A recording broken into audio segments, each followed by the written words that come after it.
You have been lied to about your mind. They told you peace comes when every thought becomes quiet, when every feeling finally makes sense, and when every broken part of you disappears. But if that were true, why do you still feel like you are fighting yourself? Why do you keep arguing with your own thoughts, judging your own emotions, and treating your mind like something you must defeat? The truth is, self-reconciliation is not about winning a war inside your head. It is about ending one. It is the art of sitting with your mind without attacking it, listening without becoming trapped, and allowing your thoughts to be there without letting them rule your life. Tonight, as you listen, something inside you will begin to soften. The fight will lose its grip. The noise will stop feeling like an enemy. And slowly, you will learn how to return to yourself, not with shame, not with fear, but with understanding. This is not just a lesson about thinking better. This is the art of self-reconciliation, how to stop fighting your mind. Are you ready? Let's begin. For a long time, you may have believed that peace would finally arrive the moment you fixed your mind, the moment you stopped overthinking, the moment you removed every dark thought, every fear, every contradiction, and every uncomfortable emotion. But what if the real reason you feel exhausted is not because your mind is broken, but because you have been fighting a war inside yourself every single day without realizing it? Something strange happens when a person becomes afraid of their own thoughts. The mind stops feeling like a home and starts feeling like a battlefield. Every emotion becomes suspicious. Every uncomfortable idea feels dangerous. Every moment of sadness feels like proof that something is wrong with you. And slowly, without noticing it, you begin spending your entire life trying to repair every thought that enters your head. The painful part is that most people do not even realize they are doing this. They think they are being responsible. They think they are becoming mentally strong. They think they are fixing themselves. But in reality, they are trapped in a hidden war that never ends. There is a kind of exhaustion that sleep cannot fix. It comes from constantly monitoring your own mind, from waking up every day and immediately checking your emotional weather like a frightened guard standing at the gate of a city under attack. Am I okay today? Why do I feel this way? What if this thought means something bad about me? Why can't I stop thinking about this? Why am I still anxious? Why am I not healed yet? And just like that, the war begins again before the day has even fully started. Many people spend years trying to force themselves into inner perfection. They believe every thought must be positive, every emotion must be controlled, every fear must be removed immediately. But the human mind was never designed to be silent all the time. It was never meant to behave like a machine that only produces calm and rational thoughts. Your mind is alive. It reacts, it remembers, it protects, it worries, it imagines, it predicts danger, it replays pain, it searches for meaning. Sometimes it whispers wisdom, sometimes it panics for no reason at all. And one of the greatest mistakes people make is assuming that every thought deserves to be treated like a serious message. A person can think something frightening and immediately believe they must analyze it. Another person feels anger and instantly believes they are becoming a bad human being. Someone remembers an embarrassing moment from 10 years ago, and suddenly their body reacts as if it happened this morning. The problem is not always the thought itself. The problem is the war that begins afterward. Because once you start fighting every thought, your mind learns something dangerous. It learns that thoughts are threats. And the moment the brain believes thoughts are dangerous, it begins producing even more of them. This is one of the strangest truths about the human mind. The harder you try to force a thought away, the stronger it often becomes. Psychologists sometimes call this the ironic process theory. In simple words, When you desperately try not to think about something, your brain keeps checking to see if the thought is gone. But in checking for the thought, it accidentally keeps bringing the thought back. It is like trying not to think about a red door. The moment someone says, "Do not picture a red door," your mind immediately creates the image.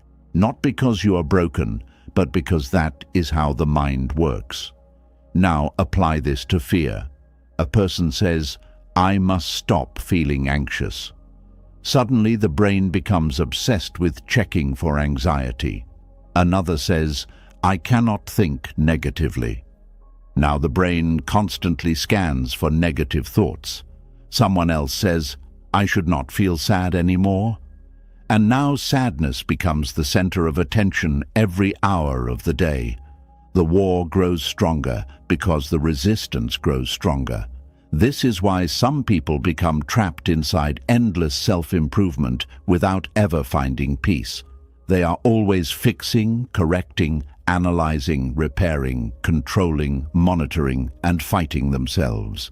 Even rest becomes another project to succeed at. Even healing becomes another standard to fail. They cannot simply sit quietly with themselves because every silence becomes an investigation. And eventually the mind becomes tired, not weak, not defective, just tired. Tired of being interrogated every moment of the day. There are people who smile in public while secretly living inside mental combat. They look calm on the outside, but internally they are constantly negotiating with their thoughts. They are trying to outthink every fear before it arrives, trying to prevent every emotional discomfort before it appears, trying to become mentally untouchable. But human beings were never meant to live that way.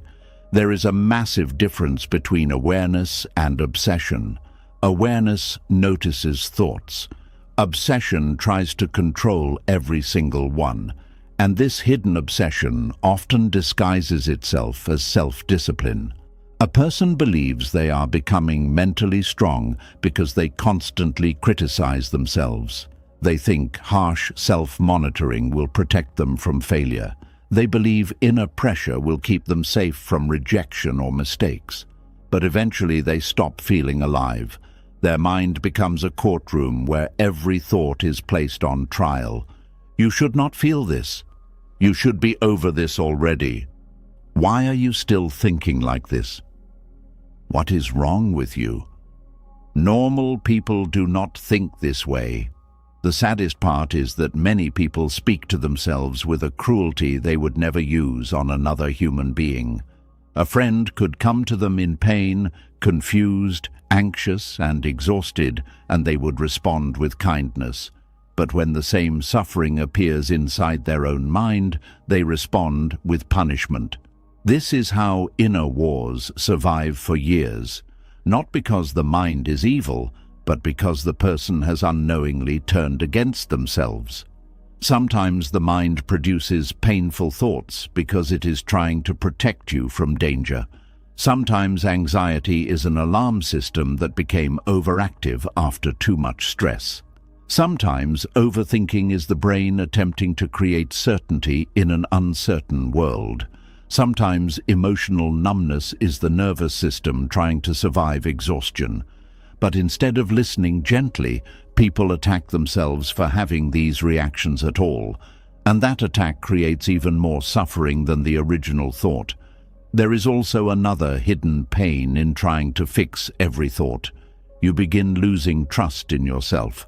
You stop experiencing your own mind naturally because everything becomes filtered through fear and correction. Even joy becomes suspicious. Even peace feels temporary. You begin waiting for the next bad thought like someone waiting for another storm after brief sunlight. This creates a nervous relationship with your own inner world. You no longer feel safe inside yourself. And when a person stops feeling safe within themselves, they often become addicted to distraction.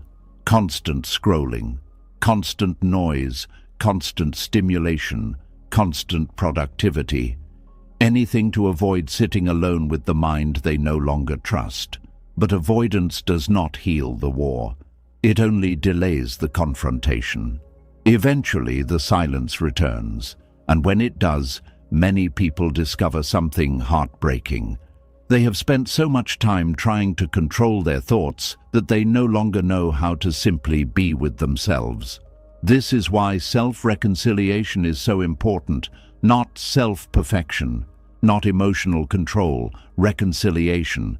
Reconciliation means ending the war.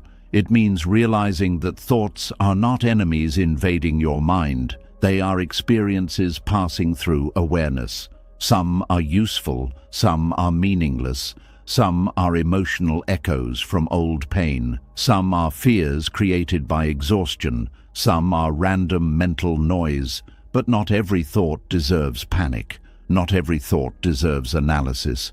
Not every thought deserves a fight. One of the quietest forms of wisdom is learning how to let a thought exist without immediately reacting to it. This does not mean becoming passive or careless. It means understanding that your mind sometimes produces storms that do not need to become identities. A fearful thought does not automatically mean you are weak. An angry thought does not automatically make you cruel. A strange thought does not automatically define your character. A doubtful thought does not automatically predict your future. Thoughts are not always truths. Sometimes they are weather patterns moving across the sky of the mind. And the moment you stop treating every cloud like a catastrophe, the inner world begins to calm down.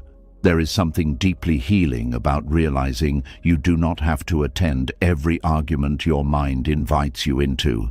You do not have to spend 3 hours trying to eliminate one uncomfortable emotion.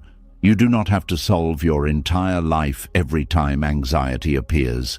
You do not have to become mentally perfect before you deserve peace. Many people are waiting for complete inner certainty before allowing themselves to relax. But certainty is not how peace is found. Peace is found when you stop demanding impossible levels of control over your own humanity. Even Marcus Aurelius, one of the greatest Stoic thinkers in history, struggled with his own thoughts. His private writings reveal someone constantly reminding himself how to think clearly, how to stay grounded, how to return to reason. Not because he was weak, but because being human means having an active and emotional mind. The goal was never to eliminate the mind. The goal was to stop becoming enslaved by it, and there is a difference. A person enslaved by the mind believes every thought instantly. They react to every fear. They obey every emotional impulse. Their inner world controls the direction of their entire life. But a reconciled person develops a gentler relationship with thought itself. They begin noticing thoughts instead of drowning inside them. They create space between awareness and reaction. They stop treating themselves like broken machines that need constant repair. And something beautiful starts happening in that space. Breathing becomes easier. Silence becomes less threatening. Emotions become less terrifying. The nervous system slowly learns that not every thought is an emergency. This does not happen overnight. Years of inner fighting do not disappear in one evening. But every time you choose observation over panic, compassion over punishment, presence over obsession, the war weakens a little more. You start becoming someone your own mind can finally rest beside. And perhaps this is what so many people secretly need most. Not another technique to control themselves, not another impossible standard, not another exhausting battle against their own thoughts, but permission to be human without turning humanity into failure. Because there is a version of peace that does not come from dominating the mind. It comes from no longer being afraid of it. And maybe tonight, for the first time in a very long time, you can stop trying to fix every thought that passes through you. Maybe you can simply let your mind breathe. Maybe you can sit quietly beside yourself without interrogation. Maybe you can understand that healing is not becoming thoughtless. It is becoming less hostile toward your own inner experience. The war does not end because every thought disappears. The war ends because you finally stop attacking yourself for having them, and once you begin to see that the war does not end by forcing every thought to disappear, another truth quietly rises to the surface. The mind does not become peaceful when it is threatened. It becomes louder, it becomes more restless, it becomes more desperate to be heard. This is where many people get trapped without knowing it, because the harder they attack their own mind, the more their mind seems to shout back. There is a painful kind of noise that comes from being at war with yourself. It is not always loud on the outside. You may still smile, answer messages, go to work, cook food, talk to people, and look perfectly fine. But inside, there is a constant pressure, as if your own thoughts are knocking against a locked door, begging for attention. And the more you say, "Go away," the harder they knock. This is one of the hidden reasons your mind becomes louder when you treat it like an enemy. A thought that feels rejected does not always leave. Sometimes it returns with more force. A feeling that is pushed away does not always disappear. Sometimes it grows teeth. A fear that is mocked, hated, or buried does not always become silent. Sometimes it learns to speak in the only way it can, through tension, overthinking, tiredness, irritation, and that heavy feeling in your chest that seems to arrive for no clear reason. The strange part is this. Most people do not attack their mind because they hate themselves. They do it because they are tired. They are tired of the same fears, tired of the same memories, tired of the same doubts, tired of waking up with noise in their head when all they wanted was one peaceful morning. So they begin to treat the mind like a bad roommate. They argue with it, they shame it, they command it. They say, "Stop thinking like this, stop feeling like this, stop being so weak, stop ruining everything." But the mind does not become calm under insult. It becomes afraid. And when the mind becomes afraid, it does not relax. It starts searching for danger. It starts scanning your life like a guard who has been told an enemy is hiding somewhere. It checks your past. It checks your future. It checks your relationships. It checks your body. It checks your tone of voice. It checks what someone meant by one small sentence 3 days ago. Before long, the mind that you wanted to silence becomes busier than ever. Not because it wants to destroy you, but because it thinks it is trying to protect you. This is why self-reconciliation is so different from self-control. Control says, "Be quiet, or else." Reconciliation says, "I hear you, but you do not have to scream." Control creates pressure. Reconciliation creates safety. And the human mind, like the human body, calms down faster when it feels safe. Think of a frightened child. If a child is crying in a dark room, shouting at the child to stop crying may make the sound louder. Not because the child is trying to be difficult, but because fear grows when it feels alone. The child does not need punishment first. The child needs presence. The same thing happens inside you.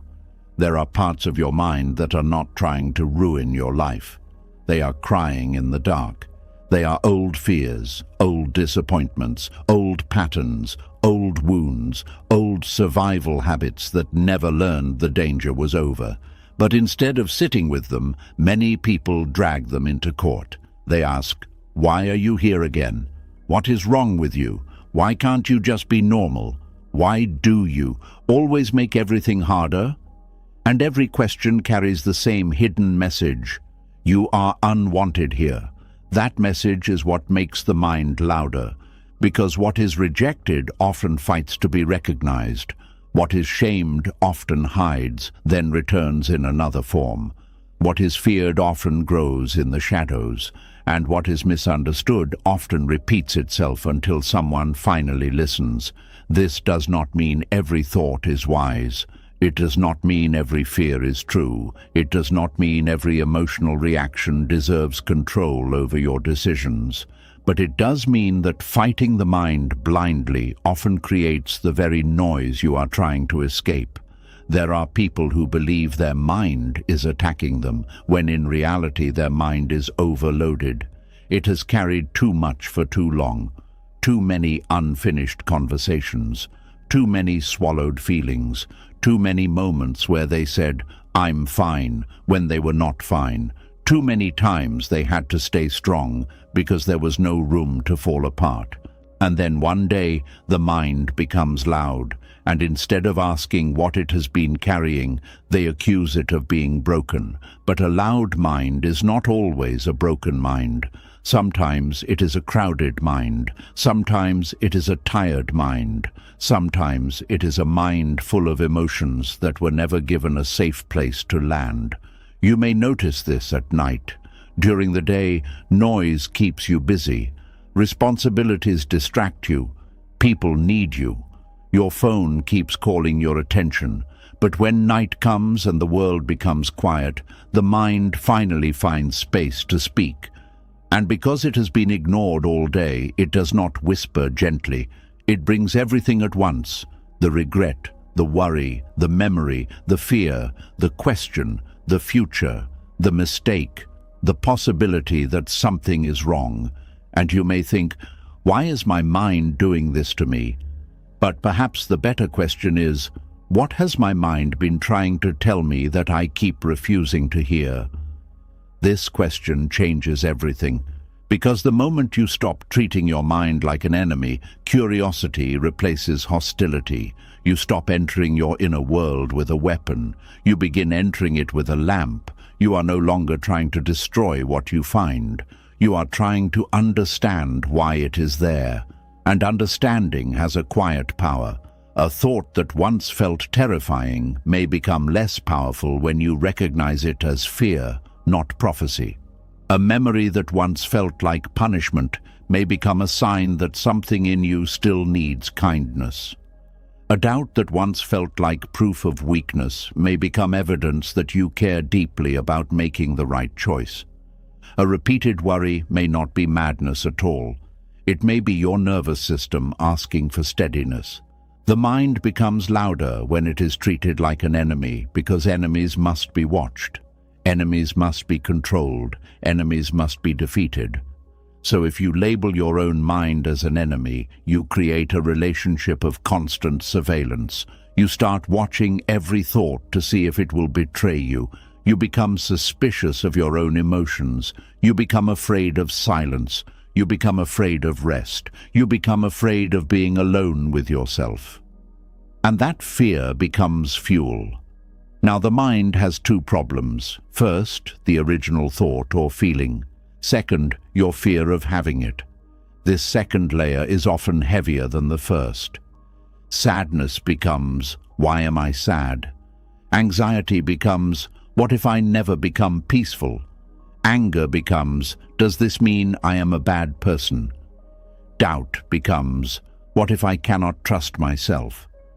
A simple human feeling becomes a whole identity crisis because you did not allow it to exist without judgment. This is how the mind grows louder, not from the first feeling alone, but from the battle against the feeling. And this is where many people misunderstand peace. They think peace means having no unwanted thoughts, but peace often begins when unwanted thoughts stop feeling like emergencies. Peace begins when you can say, this is uncomfortable, but I do not have to panic. Peace begins when you can notice the storm without becoming the storm. Peace begins when the mind is allowed to speak without being handed the steering wheel.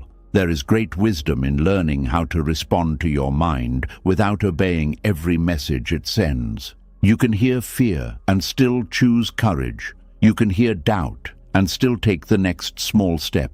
You can hear regret and still refuse to build your whole identity around yesterday. You can hear the critic and still answer it with patience. This is not weakness. This is inner leadership. Because true inner strength is not shouting over the mind until it becomes quiet. True inner strength is being able to sit in the room with your own thoughts without being controlled by them. It is saying, I know you are loud right now, but I am still here. I am listening. I am not running. I am not surrendering my life to you either. That is a very different kind of power. Many people have spent years trying to dominate their inner world. They want to become so strong that nothing affects them. No fear, no sadness, no insecurity, no painful memory. But this idea of strength can become another cage. Because if you believe strength means never being disturbed, then every disturbance feels like failure. Every emotional wave becomes proof that you are not healed. Every anxious thought becomes evidence that you have lost progress. But what if strength is not the absence of inner noise? What if strength is the ability to remain kind and steady while the noise is there? This is the beginning of emotional maturity, not the cold kind that pretends not to feel, the real kind, the kind that says, my mind is active today, but I do not have to hate it. My emotions are moving today, but I do not have to fear them. My thoughts are loud today, but I do not have to become cruel to myself. The mind becomes louder when it is treated like an enemy, because hostility awakens defense. If someone speaks to you with contempt, your body tenses. If someone accuses you unfairly, your heart reacts. If someone refuses to understand you, you either shut down or fight back. Why would your inner world be any different? When you attack your mind, something inside you tightens. The nervous system hears danger. The body joins the battle. Your breathing becomes shallow. Your jaw clenches. Your shoulders rise. Your stomach turns. Then you think the physical tension proves something is terribly wrong. But sometimes your body is simply reacting to the way you are treating yourself. A harsh inner voice can become a stressful environment, and you live inside that environment every day.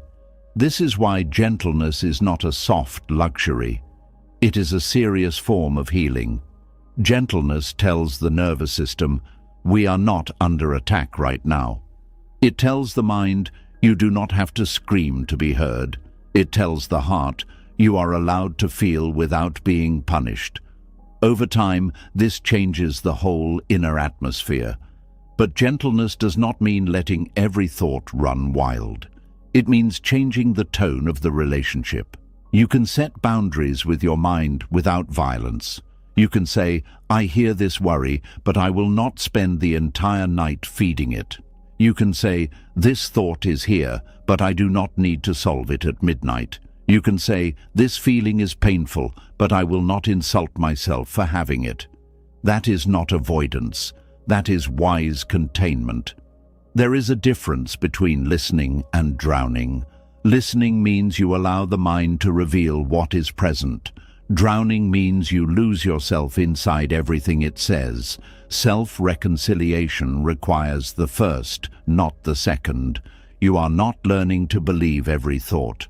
You are learning to stop attacking the fact that thoughts appear. This is a rare skill because most people swing between two extremes. They either obey the mind completely or try to silence it completely. They either believe every fear or reject every feeling. But peace lives in the middle. Peace says, I can hear you without becoming you. I can notice you without fighting you. I can allow you without obeying you. When you practice this, the mind slowly learns that it does not need to use force. It does not need to repeat the same fear 50 times. It does not need to bring the same memory every night. It does not need to shout to get your attention, because finally, there is someone inside listening with steadiness. This is why some thoughts soften when met with compassion. Not because compassion magically erases them, but because it removes the panic around them. A thought wrapped in fear becomes heavy. A thought met with calm becomes lighter. The thought may still be there, but its grip changes. You may have experienced this with another person. Sometimes, when someone listens to you without judging, the problem does not even need to be solved immediately. You simply feel lighter because you are no longer alone with it. The same thing can happen inside you. When you stop abandoning yourself during difficult thoughts, something begins to settle. The mind becomes loudest when it believes it must fight for survival. And many of your mental patterns were born in survival. Maybe you learned to overthink because mistakes once cost you love, peace, or safety. Maybe you learned to expect rejection because people disappointed you before.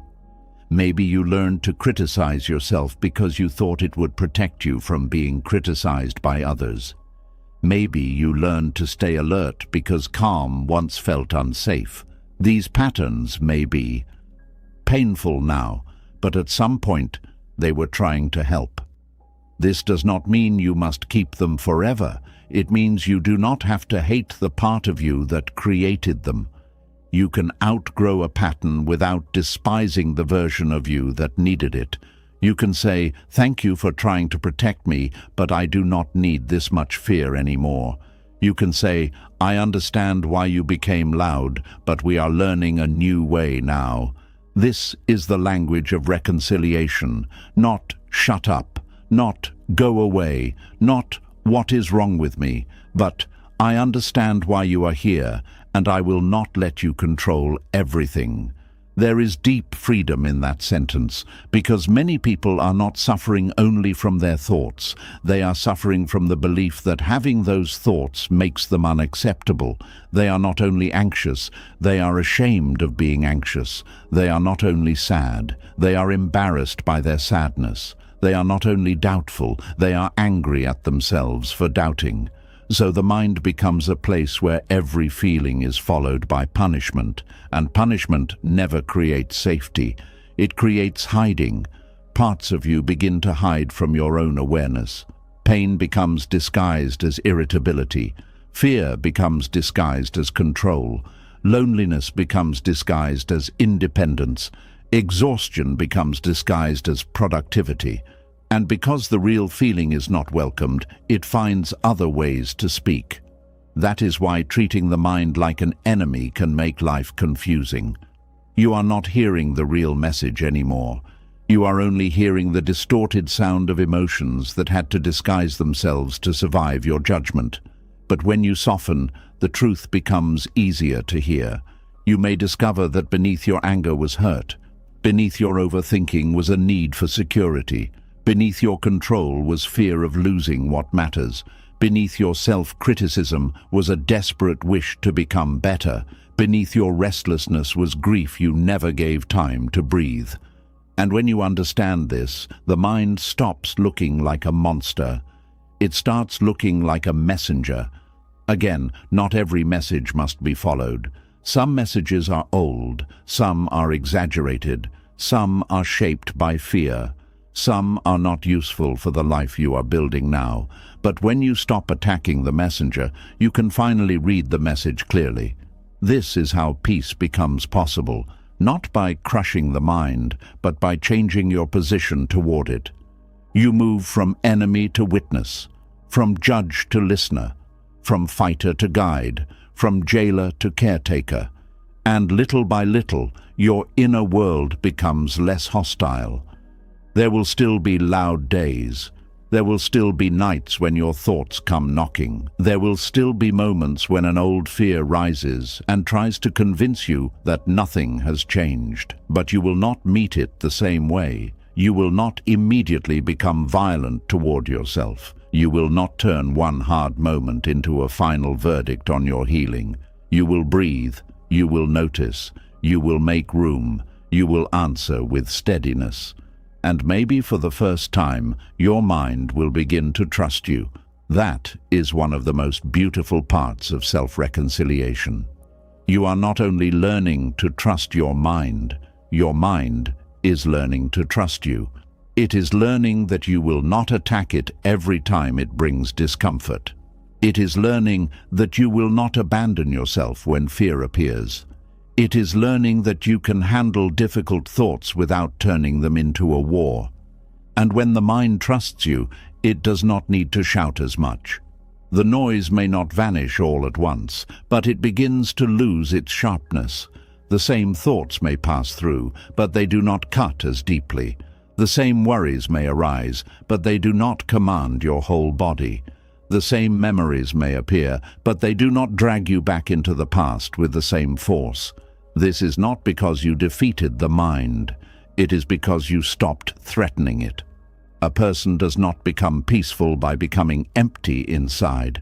A person becomes peaceful by becoming safe inside, safe enough to feel without panic, safe enough to think without spiraling, safe enough to remember without collapsing, safe enough to be human without turning every inner movement into a problem.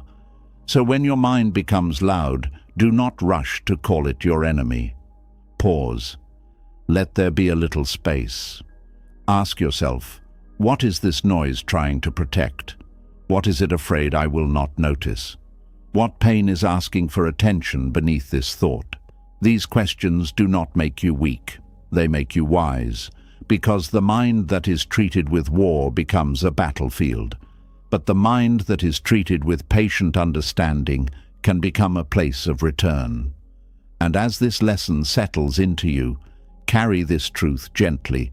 Your mind is not always trying to hurt you. Sometimes it is trying, in its confused and frightened way, to bring you back to something that needs care. The answer is not to attack it harder. The answer is to become the kind of presence that your own thoughts no longer need to scream for. That is where the volume begins to lower. That is where the fight begins to loosen. That is where you stop living as a guard inside your own head and begin living as a friend within yourself. And after a person stops treating the mind like an enemy, another quiet transformation begins to unfold. The thoughts may still appear, the fears may still visit, old memories may still knock at the door at strange hours of the night, but something inside starts changing. There is suddenly a little more space between the thought and the reaction, a little more breathing room between the noise and the panic. And this is where one of the rarest forms of peace begins to enter a human life, the ability to listen without immediately believing. Most people never learn this skill. The moment a thought appears, they accept it as truth. If the mind says, "You are failing," they feel defeated. If the mind says, "Something bad is going to happen," they begin preparing for disaster. If the mind says, "You are not enough," they carry the weight of shame as if it were reality carved into stone.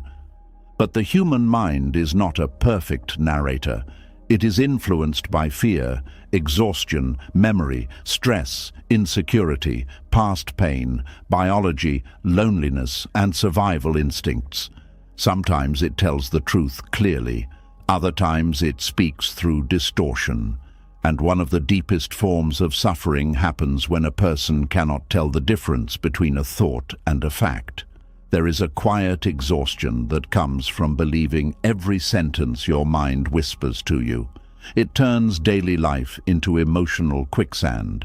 A simple mistake becomes proof that your whole future is collapsing. One awkward conversation becomes evidence that everyone secretly dislikes you. One difficult season becomes a prediction that happiness will never return. And because thoughts move so quickly, many people never pause long enough to question them. They react instantly. The thought appears, and the body obeys. Fear rises, and the heart races. Doubt appears, and confidence disappears. Shame arrives, and the shoulders become heavy. It all happens so fast that the person assumes the thought must be true simply because it feels powerful. But feelings are not always facts. This is one of the hardest truths for many people to accept because emotions can feel incredibly convincing. Anxiety feels like danger, shame feels like truth, regret feels permanent, fear feels prophetic. But the intensity of a feeling does not automatically make it accurate. A tired mind can create dark conclusions. A lonely heart can assume abandonment where there is none. An anxious nervous system can mistake uncertainty for catastrophe. A wounded memory can replay old pain and present it as current reality. This is why listening without immediately believing is such a rare piece. It interrupts the automatic chain reaction between thought and suffering. A thought appears. You are falling behind in life. Before, you may have instantly believed it. Your chest tightens. You compare yourself to everyone else. You spiral into hopelessness. You spend the whole day feeling inadequate. But now something different happens. You pause. You notice the thought instead of merging with it completely.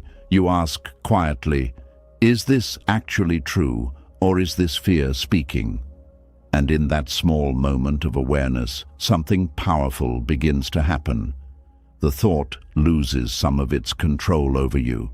Not because you forced it away, not because you argued aggressively with it, but because you stopped kneeling before every thought as if it were absolute truth. Many people have never experienced this kind of inner freedom. They have spent years living under the dictatorship of automatic thinking. Every mental sentence becomes an order. Every fear becomes a command. Every insecure thought becomes a final judgment about who they are. But thoughts are often temporary visitors shaped by temporary states. A hungry person thinks differently than a rested person. A frightened person thinks differently than a calm person. A person who has not slept well for weeks often sees life through darker lenses. A stressed nervous system creates different internal stories than a peaceful one. This means the mind is not always objective. It is deeply influenced by condition. Think about how different your thoughts become when you are overwhelmed compared to when you are emotionally safe. On difficult days, even small problems feel gigantic. A delayed message feels personal. A mistake feels unforgivable. The future feels doomed. But after rest, safety, connection, or time, those same thoughts may suddenly look less convincing. The situation did not completely change. Your inner state did. This alone should teach us something important. Thoughts are not always stable truths. They are often reflections of temporary emotional weather, and yet so many people build entire identities around passing mental storms. A person thinks, I am unlovable during a painful season and treats it as a permanent fact. Another thinks, I will never heal during a difficult night and assumes the future is already decided. Someone else thinks, I always ruin everything after one mistake and carries that sentence for years. The mind can create prisons out of temporary emotions where no one questions the thoughts entering the room. But listening without immediately believing creates a doorway out of those prisons. It allows you to observe the mind with curiosity instead of surrendering to it blindly. It teaches you that a thought can exist without becoming your identity. It reminds you that the mind produces stories constantly, but not all stories deserve authority. This is where many people misunderstand self-awareness. They think self-awareness means analyzing every thought endlessly. But true awareness is often quieter than that. It is the ability to notice thoughts without instantly becoming emotionally trapped inside them.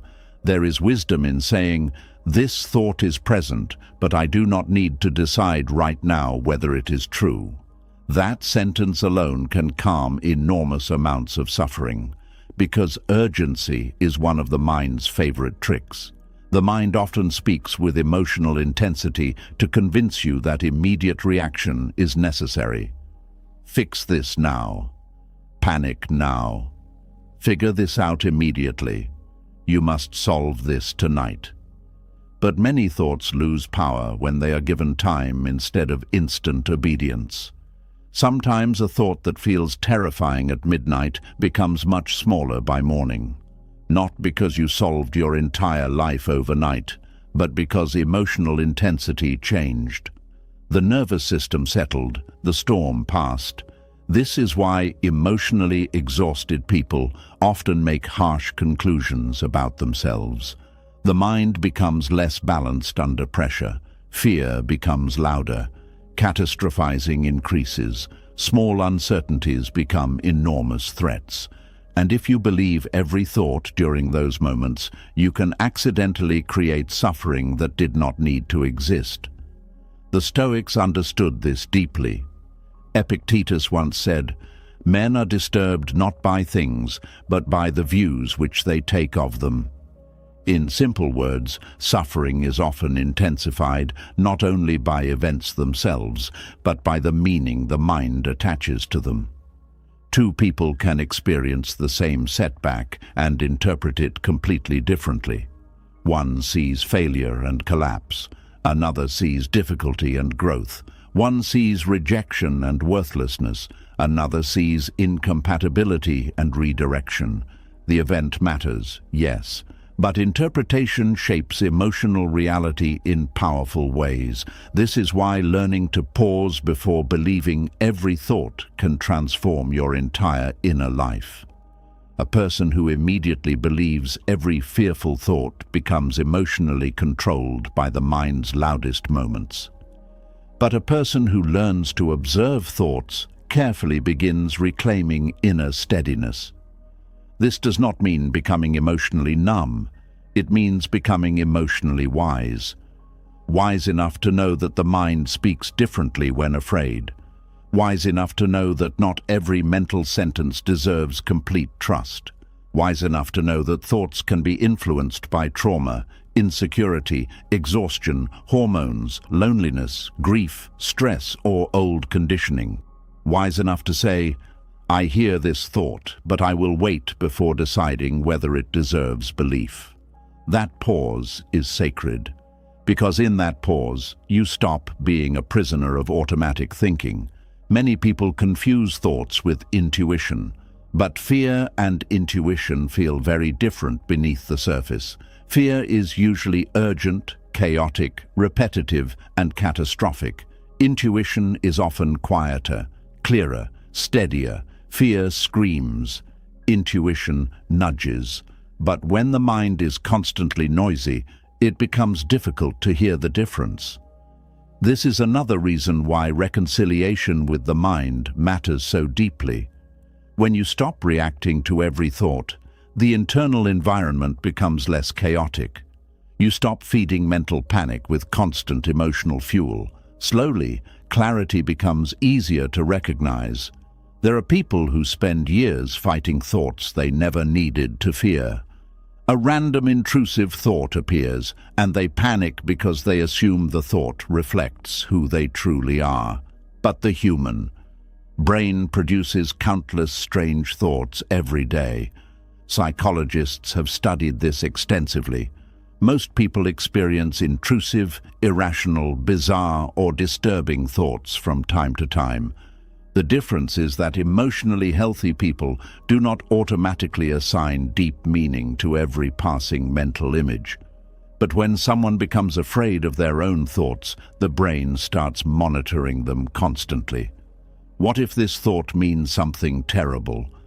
And now the thought becomes emotionally charged, not because it was deeply meaningful, but because fear attached itself to it. Again, the suffering grows less from the thought itself and more from the interpretation surrounding it. This is why listening without immediately believing creates such rare peace. It weakens the emotional glue between thought and identity. A thought says, "You are weak." Instead of collapsing into shame, you notice it, you breathe, you ask, "Is this objective truth? Or is this the voice of exhaustion, comparison, or old criticism speaking through my mind right now?" That question creates freedom, because now the thought is being examined instead of worshipped. And there is something profoundly healing about realizing you are allowed to question the mind, not aggressively, not with hostility, but with calm discernment. Children naturally believe every thought and feeling immediately. Emotional maturity involves learning that inner experiences are not always reliable narrators of reality. Just because something feels true in a painful moment does not mean it reflects the whole truth about your life. This understanding becomes especially important during emotional pain. When someone is grieving, the mind may whisper, "You will never feel joy again." When someone is heartbroken, the mind may say, "No one will ever love you." During depression, the mind often creates hopeless narratives about the future. During anxiety, the mind predicts disaster constantly. But emotional states heavily color perception. A frightened mind often sees frightening futures. A wounded mind often sees rejection everywhere. A tired mind often sees life as unbearable. And if you immediately believe those thoughts, suffering deepens. But if you can sit quietly and say, "This is what my mind is saying right now, but I do not need to build my whole reality around it," the emotional grip weakens. This is not denial, it is perspective. Perspective allows you to acknowledge inner experiences without becoming consumed by them. One of the most damaging habits many people develop is emotional fusion. This means becoming completely merged with thoughts and feelings until there is no separation left. I feel afraid, therefore danger must be real. I feel ashamed, therefore I must truly be worthless. I feel uncertain, therefore I must be failing. But awareness introduces separation. I notice fear. I notice shame. I notice uncertainty. Notice how different that feels. You are no longer becoming the emotion completely. You are observing it. That observation creates breathing space. And within that breathing space, peace has room to grow. Many spiritual traditions understood this long before modern psychology explained it scientifically. Buddhist teachings often describe thoughts as clouds passing through the sky of awareness. Stoic teachings encourage observing impressions before agreeing with them. Even modern cognitive therapy teaches that thoughts should be examined rather than automatically accepted. Across different philosophies and disciplines, the message remains similar. Thoughts are experiences, not commands, and this realization changes the way you move through life. You stop reacting impulsively to every mental storm. You stop making permanent decisions based on temporary emotional states. You stop treating every insecurity like prophecy. You stop assuming your darkest thoughts reveal your deepest truth. Instead, you become more grounded. You become slower to panic. You become gentler with yourself during difficult moments. This gentleness matters deeply because many people are terrified of their own mind. They believe if they stop controlling thoughts aggressively, everything will collapse. But often the opposite happens. When the mind is given room to breathe without immediate judgment, it becomes less frantic. A constantly judged mind becomes defensive. A constantly feared mind becomes louder. A constantly obeyed mind becomes chaotic. But a mind that is listened to carefully without instant belief begins settling naturally. This process takes practice. Years of automatic belief patterns do not disappear overnight. The brain has habits. It has emotional reflexes shaped by experience. If you spent years immediately believing self-critical thoughts, your nervous system may still react strongly at first. But every time you pause before attaching yourself to a thought, you weaken the old pattern slightly. Every time you observe fear without instantly surrendering to it, you strengthen inner steadiness. Every time you notice a catastrophic thought and say, "This may not be objective reality," you reclaim some freedom. And slowly, the relationship between you and your mind changes. You stop feeling hunted by your own thoughts. You stop living in constant emotional ambush. You stop feeling as though every negative thought must become your identity.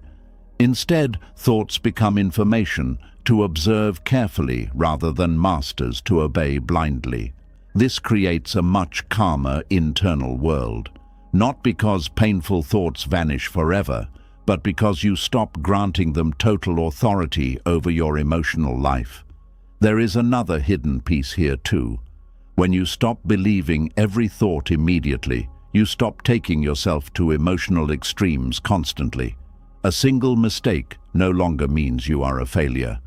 A difficult day no longer means your life is ruined. An uncertain future no longer guarantees disaster. One uncomfortable emotion no longer defines your worth. This creates emotional balance.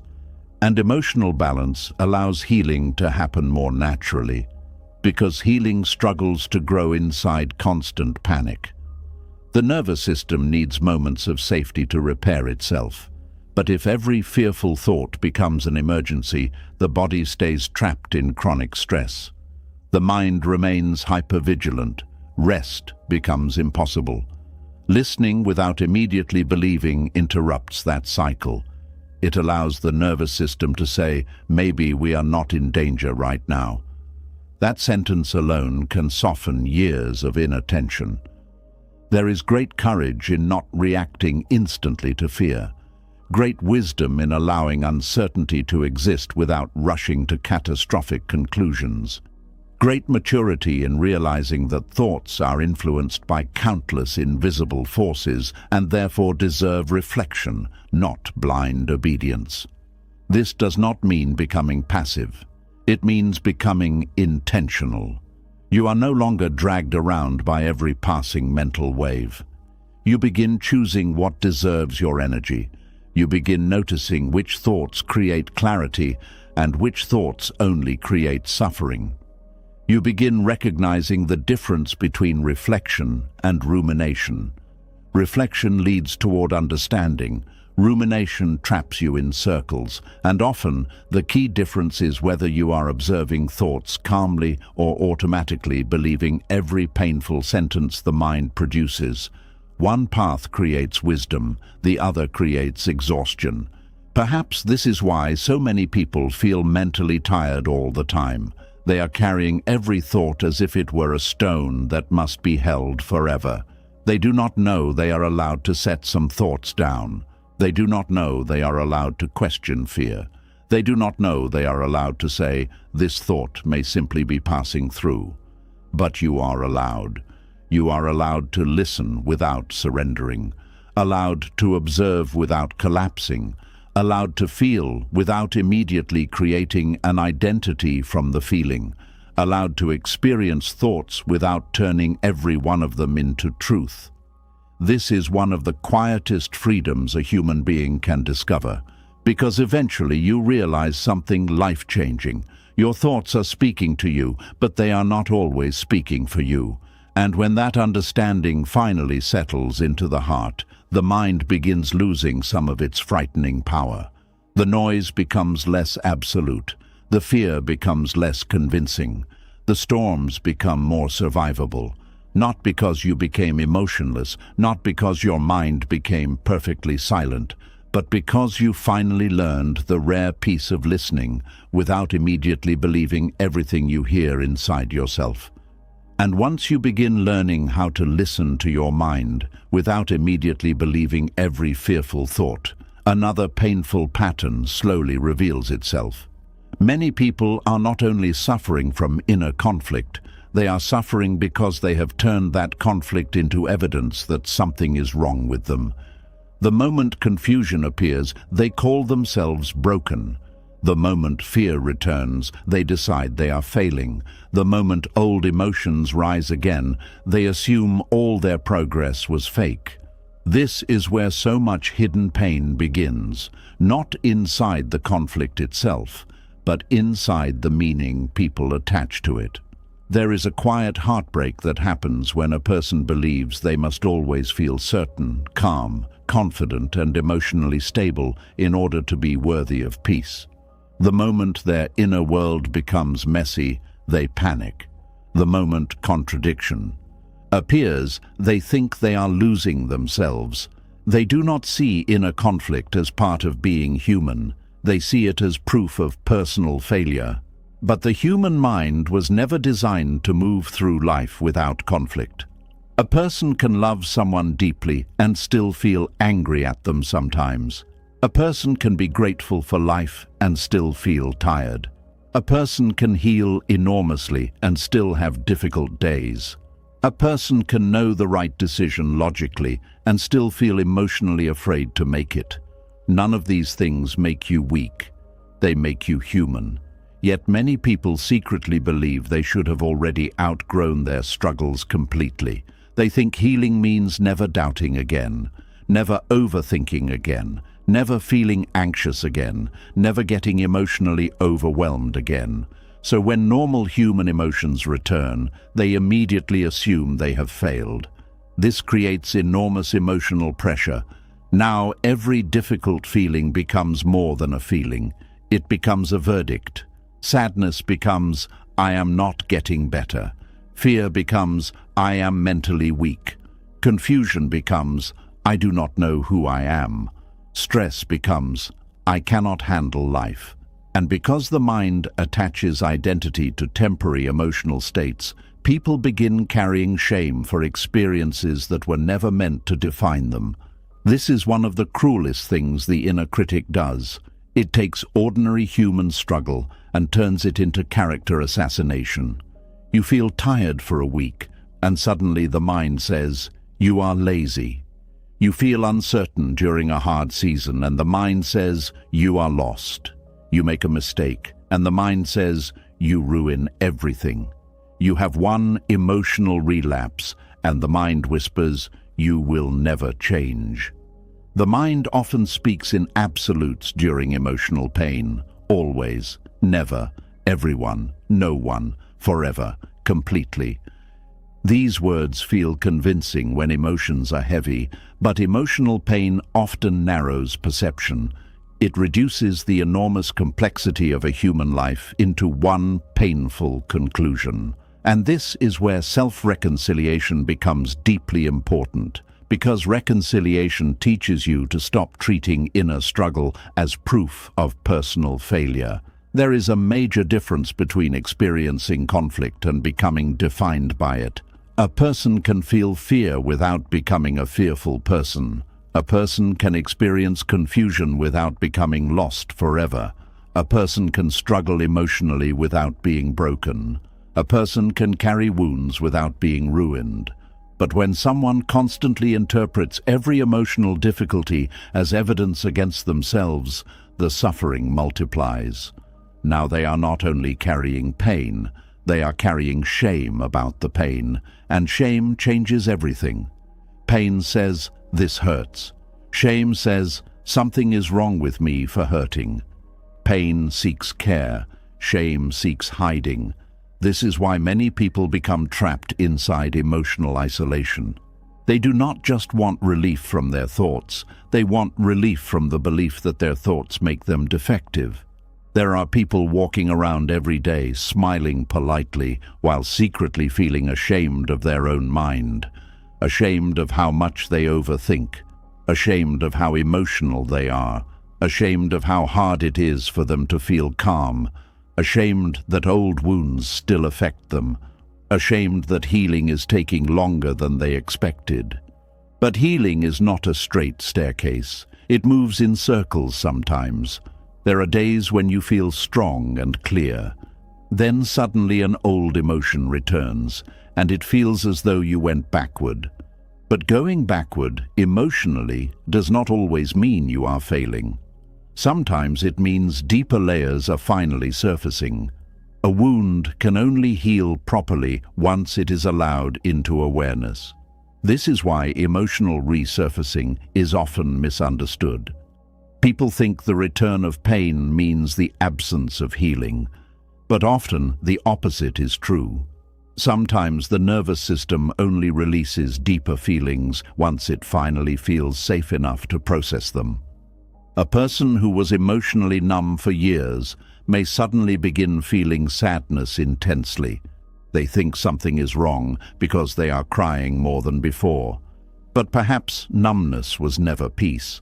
Perhaps it was survival. A person who always stayed emotionally strong may suddenly feel exhausted and vulnerable. They think they are becoming weaker, but perhaps their body is finally admitting how much pressure it has been carrying for years. Inner conflict does not automatically mean collapse. Sometimes it means honesty is beginning. Many people spent so much of their lives trying to appear fine that they forgot how to recognize authentic emotional movement. They learned to measure success by emotional control. Calm meant success. Emotional struggle meant failure. But emotional suppression is not the same as emotional health. A silent mind is not always a peaceful mind. Sometimes silence is exhaustion. Sometimes silence is disconnection. Sometimes silence is emotional shutdown. Real healing is not becoming incapable of struggle. It is becoming capable of meeting struggle without turning against yourself. This is a massive difference. One path creates shame, the other creates resilience. Resilience is not the absence of inner conflict. Resilience is the ability to move through inner conflict without losing compassion for yourself. And compassion becomes difficult when perfectionism controls your inner standards. Perfectionism is not only about achievement. Many people have emotional perfectionism. They believe they should always think correctly, respond maturely, heal quickly, stay positive, and remain emotionally balanced all the time. So when life naturally disrupts them, they feel embarrassed by their humanity. But the mind cannot heal properly under constant judgment. Think about how exhausting it is to live every day feeling emotionally monitored by yourself. Every reaction is analyzed. Every feeling is questioned. Every difficult moment becomes evidence in an invisible trial happening inside your head. How are you still struggling with this? Why can't you just move on? You should know better by now. You were doing so well. These sentences may sound motivating on the surface, but beneath them is rejection. They imply that your worth depends on how perfectly you manage your emotions, and this creates fear around imperfection. A person becomes terrified of their own emotional setbacks because they think setbacks destroy their value, but setbacks are part of growth. Even nature moves through cycles. Trees lose leaves, storms return, seasons shift, the ocean rises and falls. Nothing alive moves in perfect straight lines. Why would healing be any different? Yet modern culture quietly teaches people that emotional struggle should be solved quickly. Everyone wants transformation immediately. Fix the anxiety, heal the trauma, become confident, become peaceful, become productive, become emotionally optimized. And when real human healing takes time, people start feeling defective. But healing is not a machine repair, it is a relationship. A relationship between awareness, pain, memory, nervous system, identity, compassion, and time. Some parts of you learned fear slowly. They may also learn safety slowly. Some wounds formed over decades. They may not disappear in one season. This does not mean you are failing. It means you are alive. There is also another hidden danger in turning inner conflict into personal failure. You begin fearing your own emotions so much that you stop being honest with yourself. You hide your sadness from yourself. You minimize your exhaustion. You deny your anger. You ignore your loneliness. You pretend you are okay because acknowledging struggle feels humiliating. But unacknowledged emotions do not disappear peacefully. They often return through the body, through tension, through irritability, through numbness, through emotional shutdown, through anxiety that seems to come from nowhere. The body often carries what the mind refuses to admit.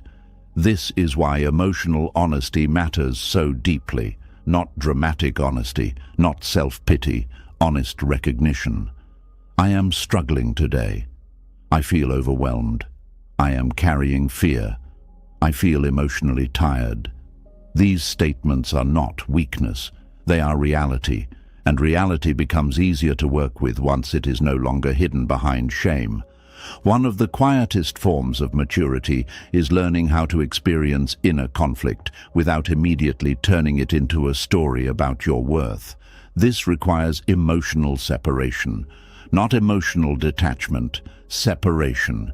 You learn to say, "I am experiencing anxiety," instead of, "I am broken."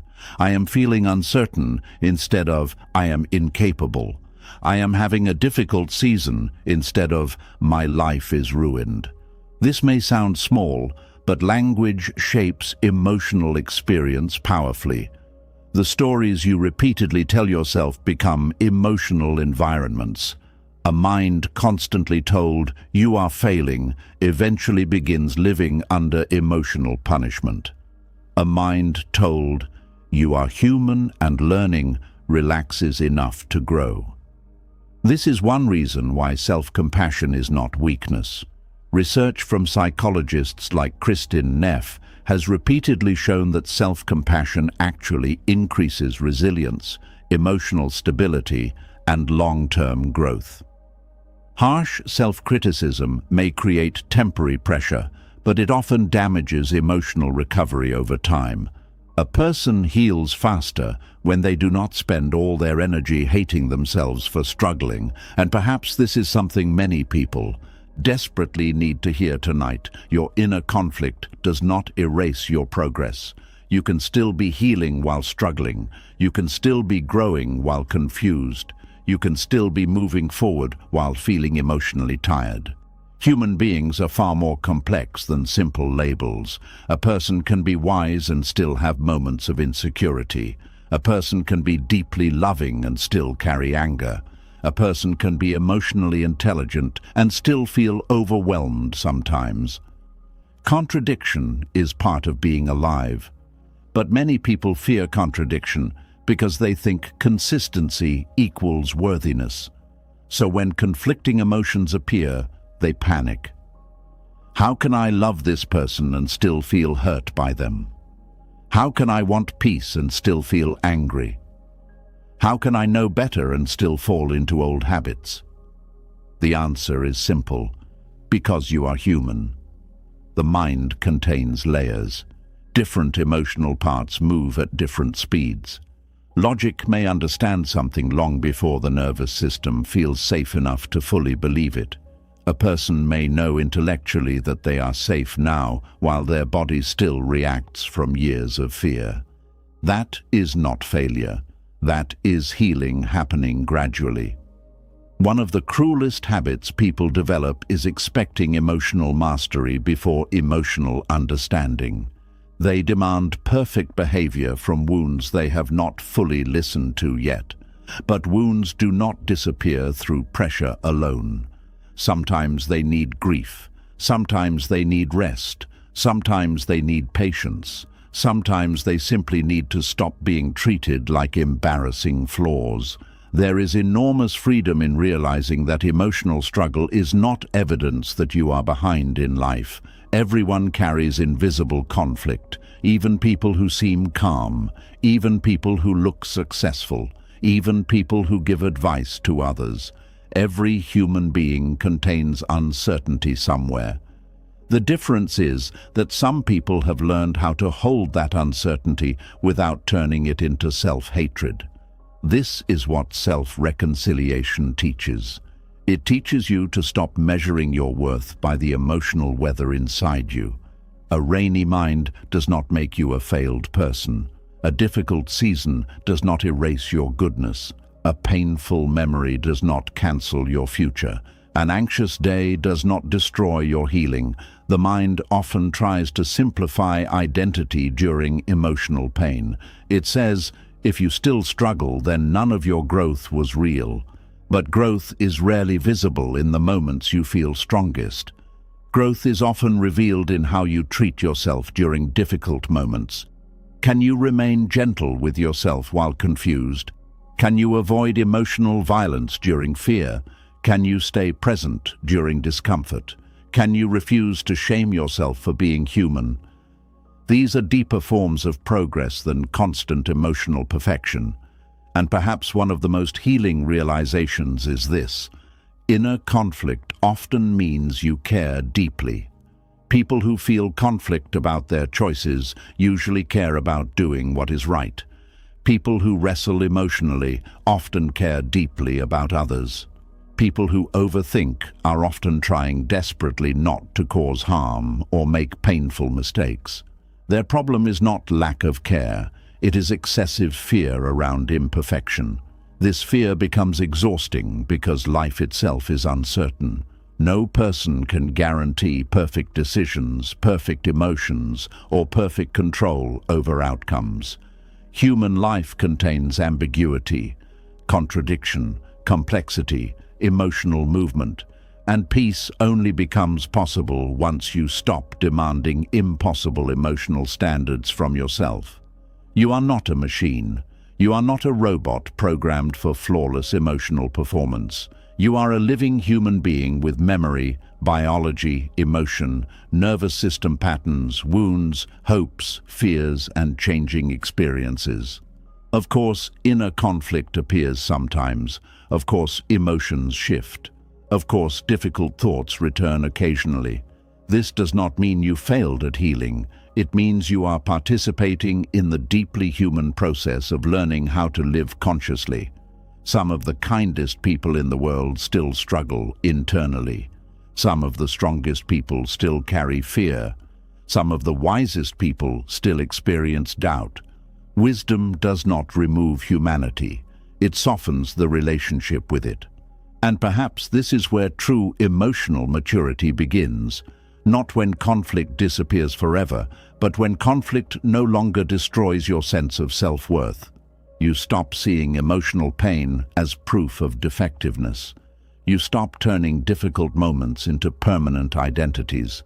You stop treating yourself like a failed project every time your inner world becomes heavy.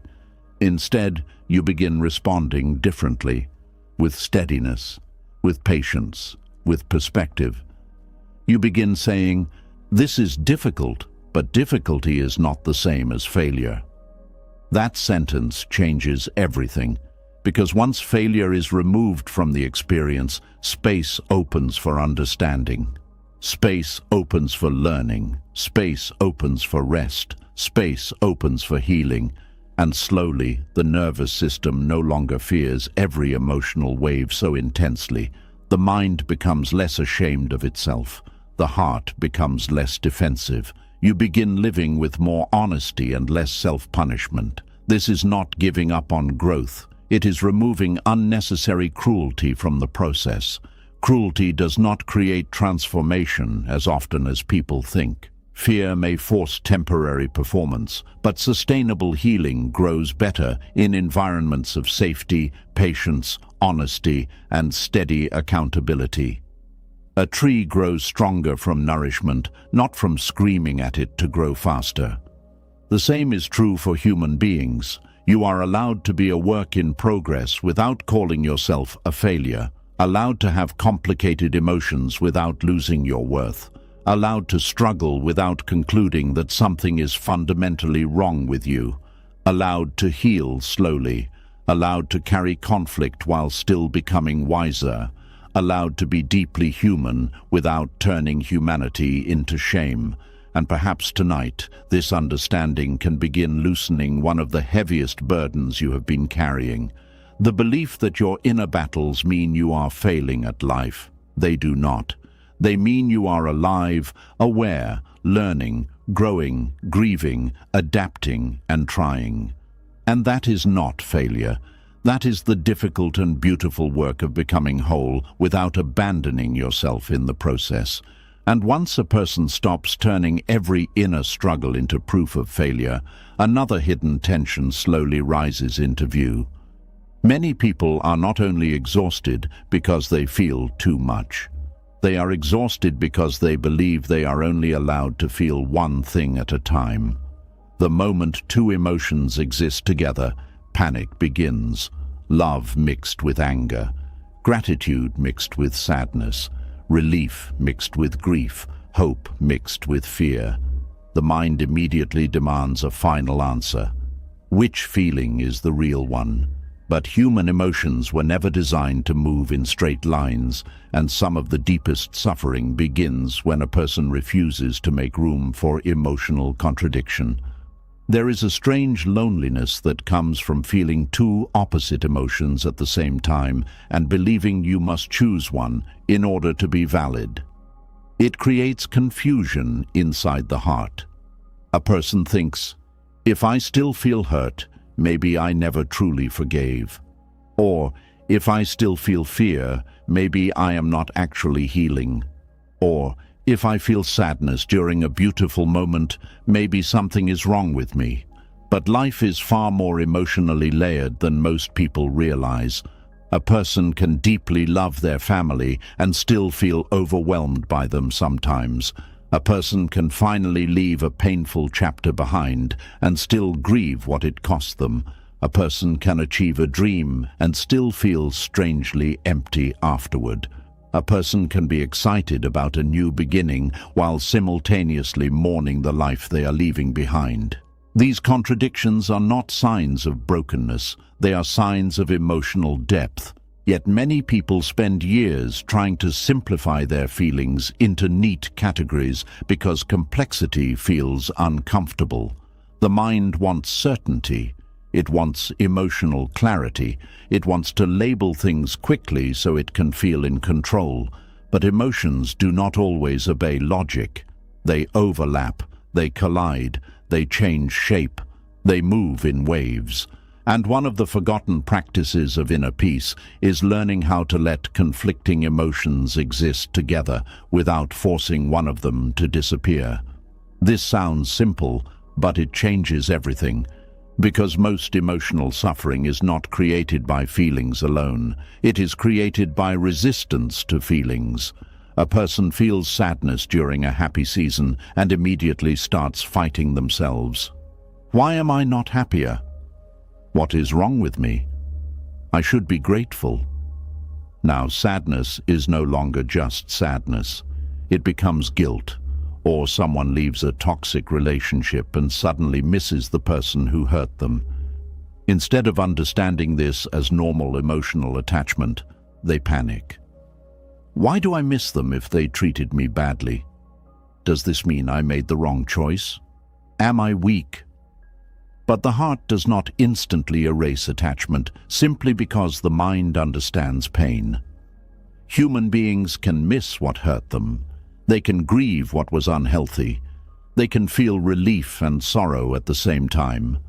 Contradictory feelings are not emotional mistakes.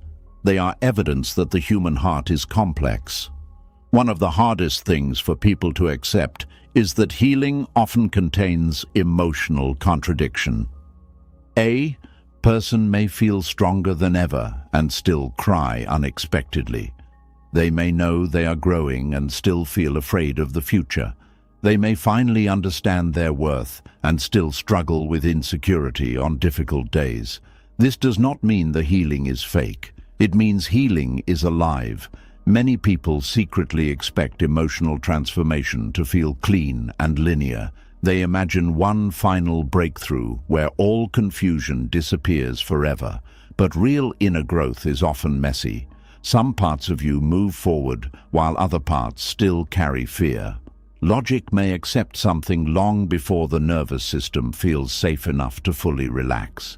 This creates emotional overlap, and emotional overlap is deeply human. Think about grief. A person can laugh at dinner while secretly missing someone who is gone. They can feel joy during one moment and sadness the next.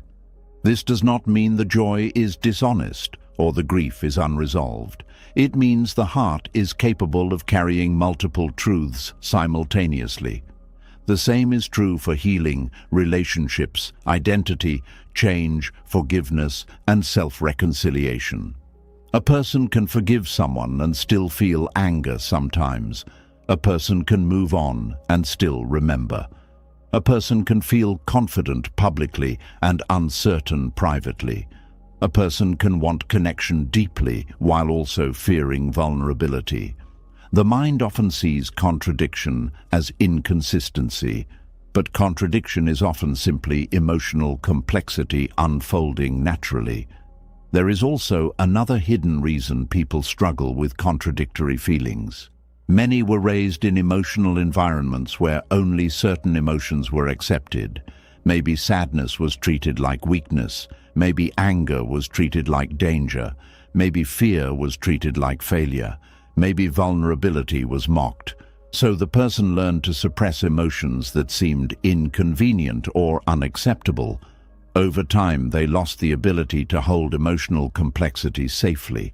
They began dividing emotions into good and bad instead of seeing them as information. But emotions are not moral failures. They are internal experiences. Some are pleasant, some are painful, some are confusing. Some arrive together in strange combinations. But none of them automatically make you defective. The problem begins when a person starts emotionally policing themselves constantly. You should not feel this. You already dealt with this. You cannot feel both. Pick one. This internal pressure creates emotional fragmentation. Parts of the self become rejected simply because they do not fit the emotional image the person wants to maintain, and rejected emotions rarely disappear peacefully. They often wait quietly beneath the surface until exhaustion, stress, loneliness, or silence finally gives them room to rise. This is why emotional suppression eventually becomes heavy. It takes enormous energy to constantly push away feelings that want acknowledgement. A person spends years pretending they are fine while carrying grief in the background of their nervous system. They tell themselves they are over something while secretly feeling hurt every time the memory returns. They insist they are emotionally strong while their body quietly carries tension every day. The body remembers what the mind tries to silence. And eventually, unresolved emotions begin speaking through anxiety, numbness, irritability, exhaustion, or emotional shutdown. Not because the person is weak, but because unprocessed emotions still need space somewhere. This is where the forgotten practice becomes powerful, making room instead of making war, making room for the feeling without immediately trying to erase it, making room for contradiction without demanding emotional perfection, making room for complexity without forcing immediate resolution. This does not mean drowning inside emotion. It means allowing emotional truth to exist without punishment. There is deep wisdom in saying, I feel grateful and I still feel tired. I love this person and I still feel hurt. I am healing and I still have difficult moments. I am hopeful and I am also afraid. Those sentences create emotional wholeness. Wholeness is not emotional purity. It is emotional honesty, and honesty creates internal safety. Many people are frightened of emotional contradiction because they think contradictory feelings mean they are dishonest or unstable. But emotionally mature people often carry multiple truths at once. A parent may feel enormous love for their child while simultaneously grieving how exhausting parenthood can sometimes feel. A person may feel thankful for survival while mourning what survival cost them emotionally. Someone may finally achieve success and still feel disconnected from themselves because achievement does not automatically heal. Loneliness. These emotional mixtures are not abnormalities. They are part of the human condition. The problem is that modern culture often pressures people to simplify emotions into clear narratives: happy or sad, strong or weak, healed or broken, confident or insecure. But real emotional life rarely fits inside those clean categories. Human beings contain layers, and the more deeply you live, the more emotional complexity you often experience. This is especially true for sensitive people. Sensitive people often feel emotions intensely and simultaneously. They can hold empathy and frustration together. They can feel peace one moment and grief the next. They can see beauty while still carrying pain. But because society often misunderstands emotional depth, many sensitive people grow ashamed of their internal complexity. They start believing they are too emotional. But emotional depth is not weakness. It simply requires better emotional understanding. One of the greatest forms of emotional maturity is learning not to panic when conflicting feelings appear. A person who lacks emotional tolerance often rushes toward certainty immediately. They need one clear emotional answer because ambiguity feels threatening. But emotional wisdom allows space for uncertainty. It says, I do not need to fully resolve this feeling tonight. I can let this emotional contradiction exist while I continue living. That kind of inner flexibility creates enormous peace, because much of suffering comes from emotional rigidity, the demand that emotions must behave perfectly, the demand that healing must look clean, the demand that every feeling must make immediate sense. But many feelings need time before clarity arrives. Sometimes the heart understands things in layers. Sometimes emotions untangle slowly. Sometimes contradictory feelings exist because different parts of your experience are equally real. You can miss a person and still know they were unhealthy for you. You can feel sadness after making the right decision. You can feel fear while moving toward growth. You can feel exhausted while still loving your life. These truths can coexist. And when you stop forcing emotional simplicity onto yourself, the nervous system relaxes, because now feelings no longer have to fight for permission to exist. This creates emotional spaciousness. Spaciousness is deeply healing because it removes urgency from emotional experience. A person no longer feels pressured to solve every feeling instantly. They can sit beside emotion instead of wrestling it to the ground. This changes the relationship with the self completely. Instead of becoming a judge inside your own mind, you become a witness. You stop interrogating every emotional movement. You stop demanding perfect internal consistency. You stop punishing yourself for being emotionally layered. And this is important because many people secretly abandon themselves whenever difficult feelings appear. The moment shame arrives, they reject themselves. The moment fear appears, they criticize themselves. The moment sadness returns, they conclude they are failing. But emotional abandonment creates fragmentation inside the psyche. Parts of the self begin feeling unwanted. Certain emotions become exiled. Then those emotions often return louder because what is denied usually intensifies. This is why reconciliation requires inclusion, not inclusion of destructive behavior, but inclusion of emotional truth. A reconciled person can say, there is fear here, there is grief here, there is anger here, there is also love here, there is also hope here. Nothing needs to be erased immediately for healing to continue. This understanding becomes especially powerful during life transitions. Transitions naturally create contradictory feelings. A person moving toward a better future may still mourn the familiarity of the past. Someone leaving an old identity behind may feel excitement and grief simultaneously.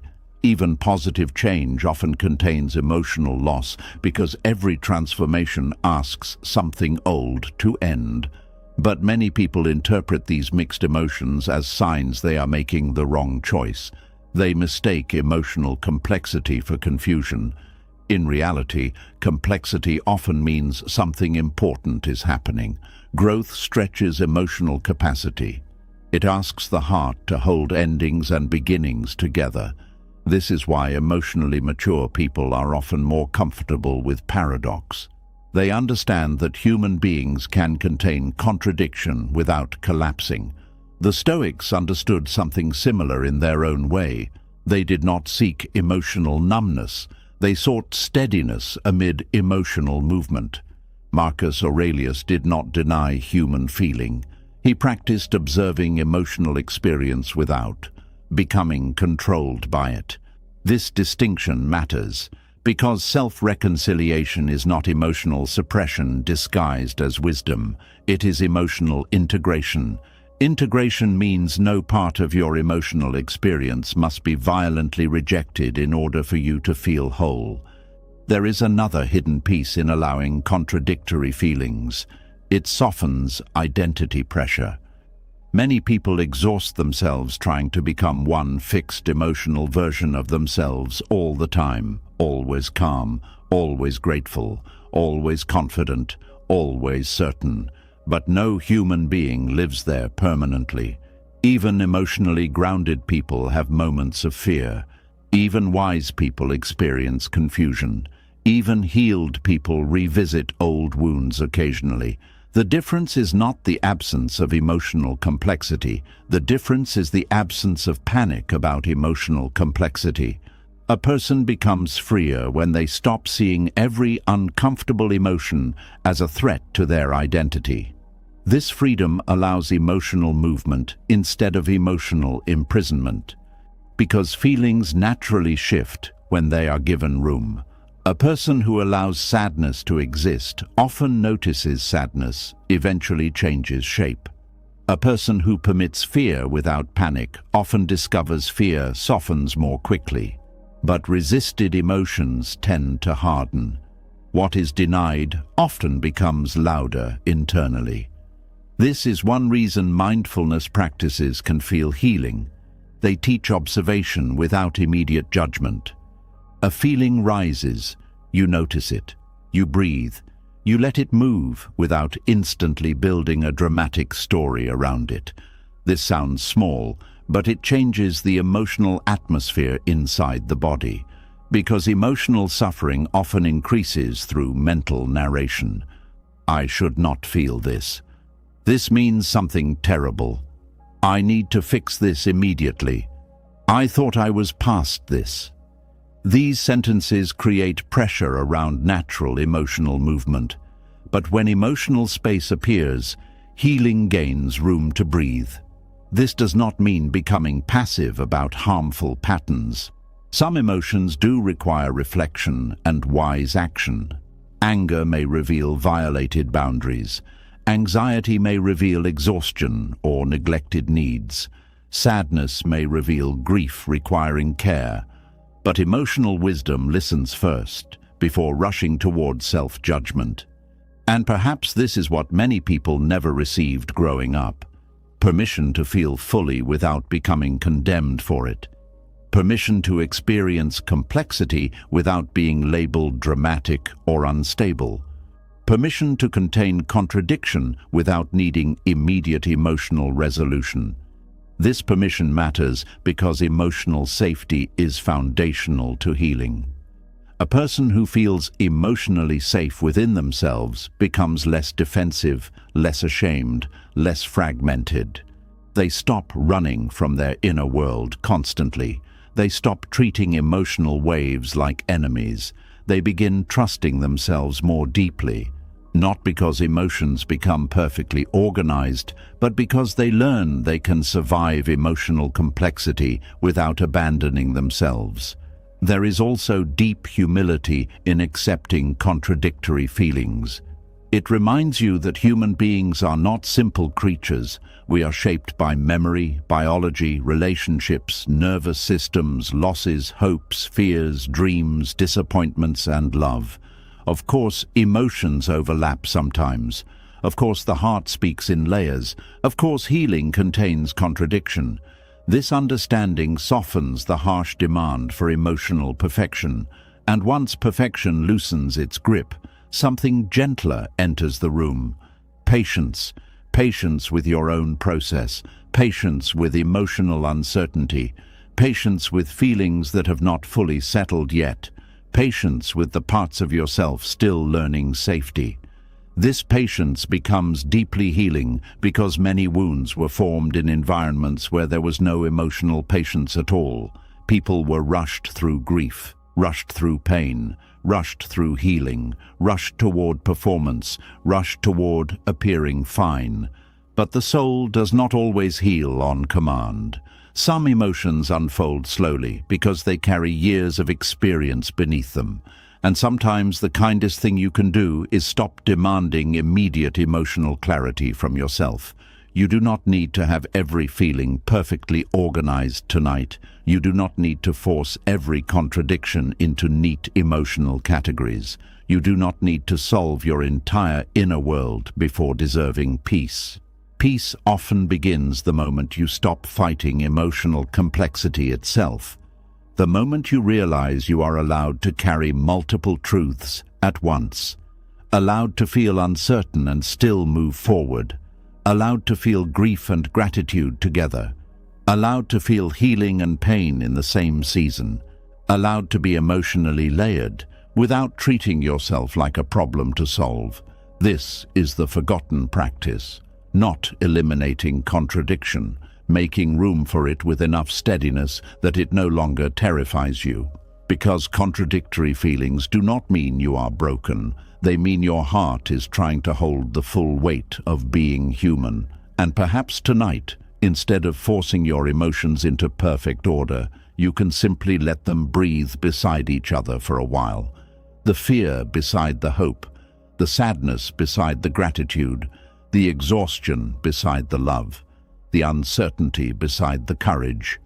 None of these feelings cancel each other out. They are all part of the same human story unfolding inside you. And healing does not require choosing one emotion while destroying the rest. Sometimes healing is simply learning how to hold the complexity gently enough that your own heart finally stops feeling like a battlefield. And after learning how to make room for contradictory feelings without treating them like emotional mistakes, another hidden pressure begins to reveal itself. Many people are not only tired from their emotions, they are tired from constantly trying to understand everything perfectly before allowing themselves to feel at peace. They believe they must fully figure themselves out before they can finally rest. Every feeling must be explained. Every thought must make sense. Every uncertainty must be solved. And because life rarely gives complete clarity, the mind becomes trapped in endless searching. There is a quiet kind of suffering that comes from needing absolute certainty before you feel safe inside yourself. The mind keeps asking questions without end. Why am I like this? What exactly is wrong with me? What if I am missing something important? What if I make the wrong decision? What if I never fully heal? And beneath all these questions is one deeper fear, the fear that uncertainty itself is dangerous.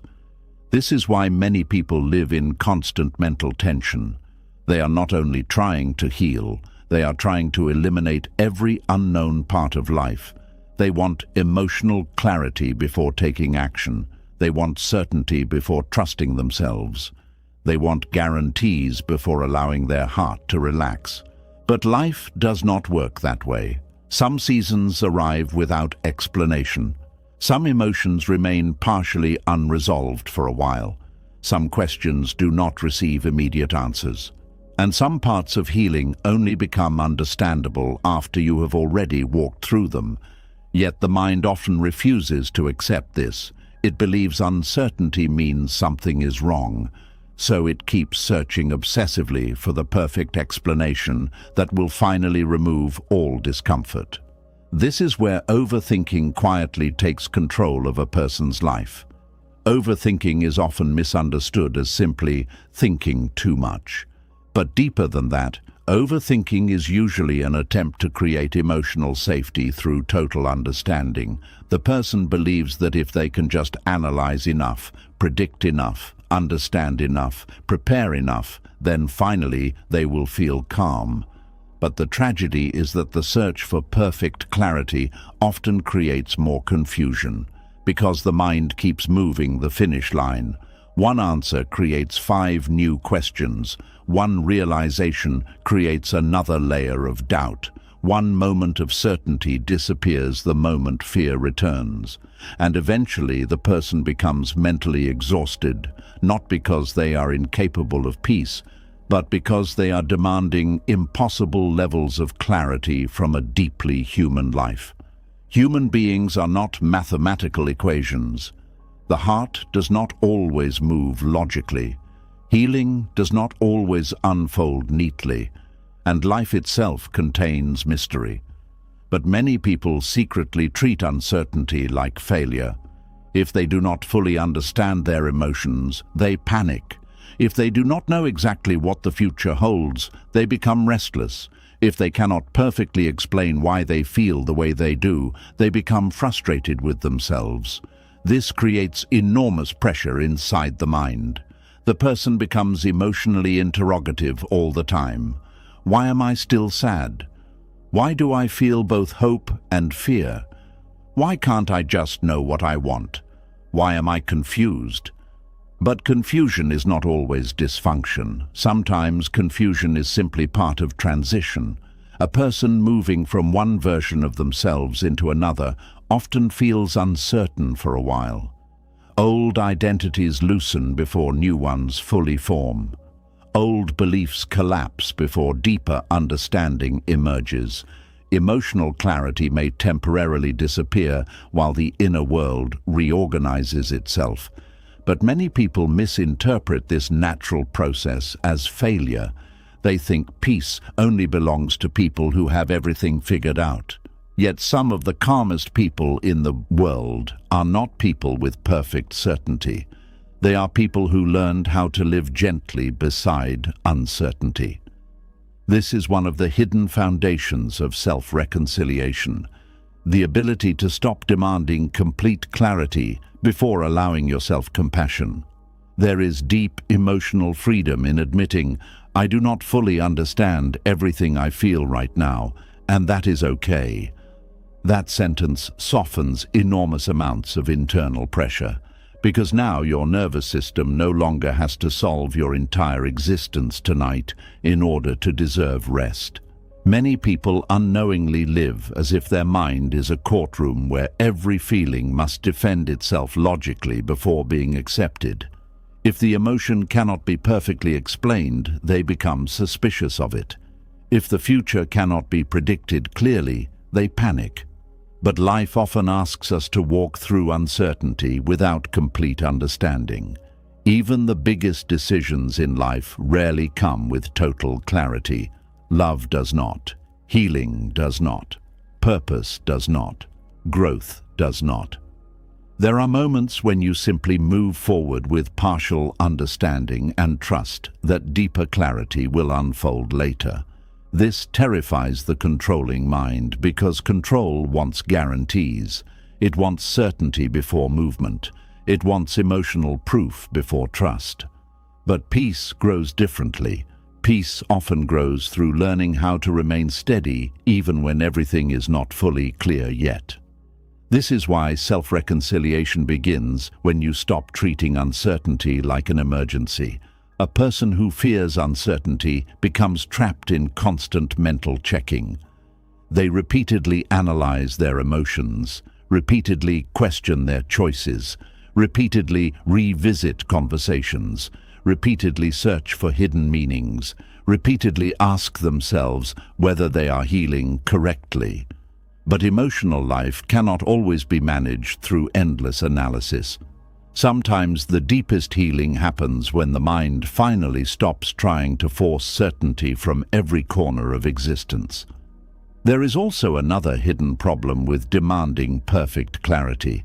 It creates fear around imperfect emotions. A person believes they must completely understand why they feel hurt before allowing themselves to rest. Or they think they must fully resolve every emotional contradiction before moving forward. So instead of living, they stay mentally stuck inside endless inner investigation. But not every emotion arrives with immediate explanation. Sometimes sadness appears before understanding. Sometimes exhaustion appears before awareness. Sometimes the body recognizes something long before the conscious mind fully understands it. The nervous system often speaks through feeling before logic catches up. This is especially true for people who ignored themselves emotionally for years, Once they finally slow down, emotions begin surfacing in layers. But because they cannot instantly explain every feeling, they panic. What is happening to me? But healing is not always immediately understandable while it is happening. A seed underground does not look organized while it is breaking open, yet transformation is still taking place beneath the surface. Human beings often demand visible clarity from invisible inner processes, and this creates impatience with the self. A person wants immediate answers to wounds that formed over decades, immediate peace after years of survival mode, immediate certainty after long emotional confusion. But deep inner healing often unfolds gradually and quietly. The mind may not fully understand everything immediately, and that does not mean healing is absent. There are seasons in life where clarity comes afterward, not before. You understand the lesson later. You understand the purpose later. You understand why something ended later. You understand why you needed rest later. You understand why your heart resisted something later. But many people become emotionally violent toward themselves during the period before understanding arrives. They think uncertainty itself means danger. This fear creates a constant pressure to figure yourself out. Modern culture intensifies this problem. Everywhere people are told to optimize themselves constantly. Know your purpose immediately. Know exactly who you are. Heal quickly. Become emotionally intelligent instantly. Have clear goals. Have clear identity. Have clear direction. But real human growth is often much slower and more mysterious than that. Sometimes you discover who you are by living, not by endlessly analyzing yourself. Sometimes clarity emerges through experience, not through obsessive thinking. Sometimes the mind becomes clearer only after the nervous system finally rests. And perhaps this is why exhausted people often struggle to find clarity. A tired mind cannot always think clearly. Chronic stress narrows perception. Fear distorts perspective. Overanalysis creates mental fog. Yet instead of resting, many people push harder. They stay awake mentally all night trying to solve themselves. They replay conversations endlessly. They analyze every emotion. They demand certainty immediately. But the harder they force clarity, the more overwhelmed the mind becomes. This is similar to muddy water. The harder you stir muddy water trying to clear it quickly, the cloudier it becomes. But when left still for a while, the dirt naturally begins settling. The same is often true for the human mind. Some clarity arrives through stillness, not force. Some understanding emerges through patience, not obsession. Some emotional truths reveal themselves only after enough space exists inside the nervous system. But this requires trust, and trust is difficult for people who learned that uncertainty was unsafe. Perhaps they grew up in chaotic environments where unpredictability caused pain. Maybe they learned they had to constantly analyze everything to protect themselves emotionally. Maybe overthinking became a survival strategy. This is important to understand because many people are not controlling by nature. They became controlling because uncertainty once hurt them. A child growing up around emotional unpredictability often becomes hypervigilant. They monitor moods. They search for signs of danger. They overanalyze behavior. Over time, the nervous system learns that constant mental scanning equals safety. But later in life, this same pattern creates suffering. Now, the person cannot relax internally unless everything feels emotionally resolved. But life itself is unresolved much of the time. No one knows the future fully. No one understands themselves perfectly. No one maintains constant emotional certainty. The people who find deeper peace are often not those with the most answers. They are those who stopped demanding impossible levels of certainty from life itself. This does not mean becoming careless or passive. It means becoming emotionally flexible enough to tolerate ambiguity without collapsing into panic. That flexibility changes everything. Now, confusion does not automatically mean disaster. Uncertainty does not automatically mean failure. A difficult emotional season does not automatically mean you are lost forever. This creates psychological breathing room.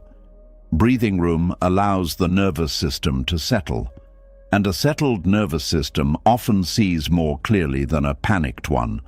Many people try to think their way into peace when what they truly need is nervous system safety.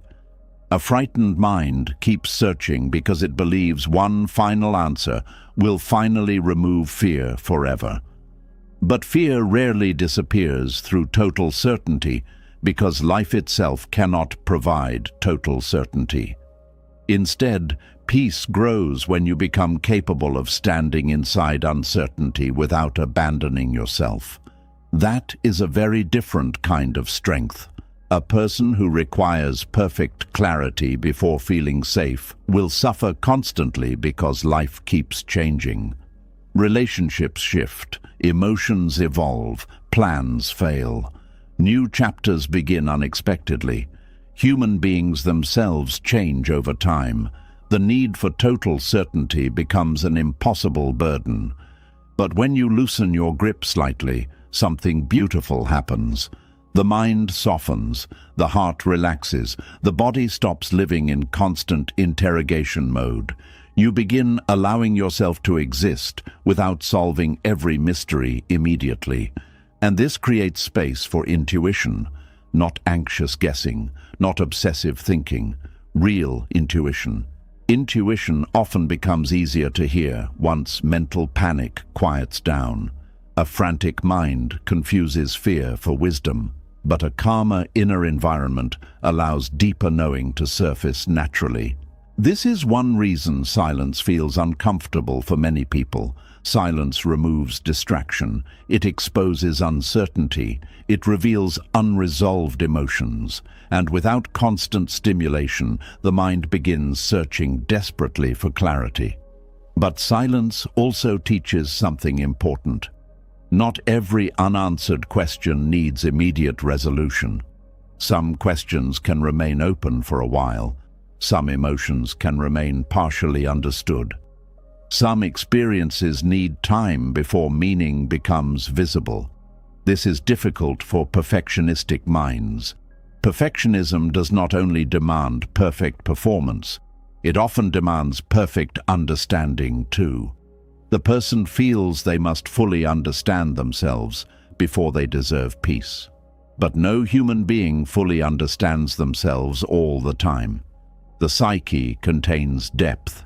Memory, biology, unconscious conditioning, nervous system responses, old wounds, hopes, fears, instincts, contradictions, desires, and changing emotional states all interact continuously. Human beings are not static creatures. We evolve, and evolving naturally includes periods of uncertainty. There are seasons where you outgrow old versions of yourself before knowing exactly who you are becoming next. These seasons can feel emotionally disorienting, but they are not signs of failure, they are signs of transition. A caterpillar dissolves completely before becoming something new. During that process, there is no stable final form yet, only transformation unfolding invisibly. People experience emotional versions of this throughout life. Old identities collapse, old beliefs loosen, old coping patterns stop working, and before deeper clarity forms, there is often confusion. But confusion is not always something to fear. Sometimes confusion means the old story no longer fits. This is why demanding perfect clarity too early can interrupt healing. The mind becomes so desperate for certainty that it rushes toward premature conclusions. I must be broken. I will never change. This feeling means something terrible. But emotionally charged conclusions made during uncertainty are often distorted by fear. Wisdom allows more patience. It says, "I do not need to know everything tonight." That sentence alone can soften years of mental tension, because many people secretly believe their value depends on how quickly they solve themselves. But you are not a puzzle that must be completed perfectly before deserving love, peace, or rest. You are a living human being learning through experience. Some lessons arrive slowly, some answers unfold over years, some forms of understanding only emerge after pain has softened enough for perspective to appear. This is why self-reconciliation begins when the demand for perfect clarity weakens. Now the relationship with yourself changes. You stop aggressively interrogating every feeling. You stop forcing immediate emotional certainty. You stop punishing yourself for not having every answer yet. Instead, you begin relating to yourself with more patience, more trust, more steadiness. You begin saying, "I do not fully understand this yet, but I can still care for myself. I do not know exactly where life is leading right now, but I can still take the next gentle step. I do not need complete certainty in order to remain present." These sentences calm the nervous system profoundly because they remove impossible demands. The body no longer has to stay hyper-alert, searching for final answers constantly. This allows real rest to begin, and rest changes perception. A rested mind often sees what an exhausted mind could not. Many people believe they need more thinking when what they actually need is more softness, more breathing room, more silence, more trust in the unfolding process of life. The Stoics understood this deeply. They knew that human beings control very little ultimately. The future remains uncertain. Circumstances shift constantly, but suffering increases when the mind demands total control over what cannot be fully controlled. Marcus Aurelius often reminded himself to focus on what could actually be guided, his response, his values, his actions in the present moment. Not endless certainty about every future possibility, not perfect emotional clarity, not total control over life. This perspective creates freedom, because peace becomes rooted in presence instead of prediction. A person no longer waits for perfect understanding before allowing themselves calm. They stop postponing peace until all questions disappear. And perhaps this is one of the greatest emotional shifts a human being can experience, realizing that uncertainty itself does not make you unsafe. You can still breathe inside the unknown, still love inside uncertainty, still move forward without complete answers, still trust yourself while learning, still rest while life remains unfinished. This understanding softens the desperate need to constantly solve your inner world. And once that desperation loosens, something quieter begins appearing beneath the mental noise. Not total certainty, not perfect clarity. Something gentler. A deeper trust that you do not need to understand every part of yourself perfectly in order to stop fighting yourself. That healing can continue even while some questions remain unanswered. That peace can exist even while life remains incomplete. That your worth is not measured by how quickly you untangle every emotion. And perhaps tonight, you can let go of the exhausting belief that you must fully figure yourself out before you deserve rest. Perhaps you can stop demanding absolute clarity from a deeply human life. Perhaps you can allow yourself to exist softly beside uncertainty for a while, not because confusion feels comfortable, but because you are beginning to understand something wiser. The mind does not become peaceful when every mystery disappears. The mind becomes peaceful when it finally stops treating uncertainty like an enemy that must be conquered before life can begin. And once you stop demanding perfect clarity from yourself, another shift quietly becomes possible. You begin realizing that maybe peace was never supposed to come from defeating your thoughts completely. Maybe the reason you feel so tired is because you have spent years standing against your own mind, as if every difficult thought were an enemy trying to destroy you. But the human mind does not become calm through endless resistance. It softens when someone finally learns how to sit beside it without fear. There is a kind of loneliness that cannot be explained easily.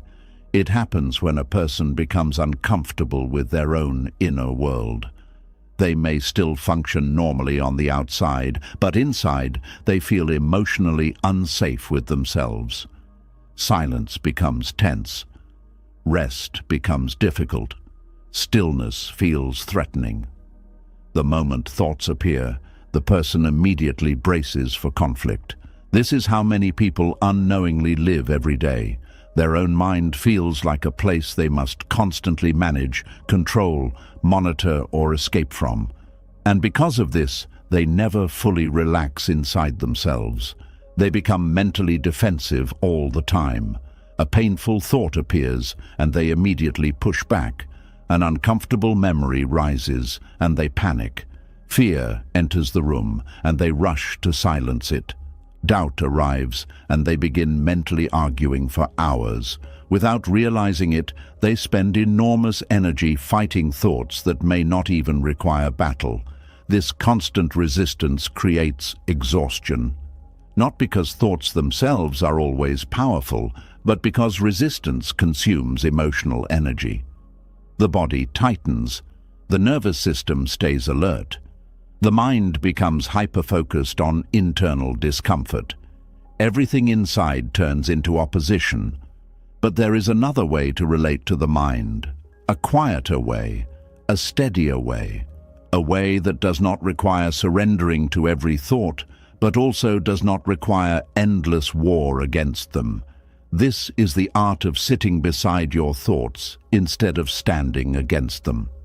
And for many people, this changes their entire emotional life, because most suffering does not come only from thoughts themselves. It comes from the immediate reaction that follows them. The mind says, "What if something goes wrong?" Then the body reacts with fear. Then another thought appears. "You should not be thinking like this." Then shame enters. Then panic arrives, because now the person is afraid of the fear itself. The original thought may have lasted only seconds, but the resistance creates hours of emotional suffering. This is why fighting thoughts often strengthens them. Attention feeds mental activity. Fear intensifies focus. And the more emotionally charged a thought becomes, the more the mind keeps returning to it. But when you stop treating thoughts like enemies that must be defeated immediately, something unexpected happens. The emotional intensity begins losing fuel. This does not happen because the thought magically disappears. It happens because the relationship with the thought changes. There is enormous difference between saying, "This thought is here," and saying, "This thought is ruining me." One creates observation, the other creates emotional war. Many people never learned how to sit beside their thoughts because they were taught that difficult emotions should be eliminated quickly. Stay positive, stay strong, stay productive. Do not dwell, do not feel too much. So whenever uncomfortable thoughts appeared, they immediately tried to outrun them. But thoughts that are constantly chased often chase back harder. A person spends all day distracting themselves because they are afraid of being alone with their own mind.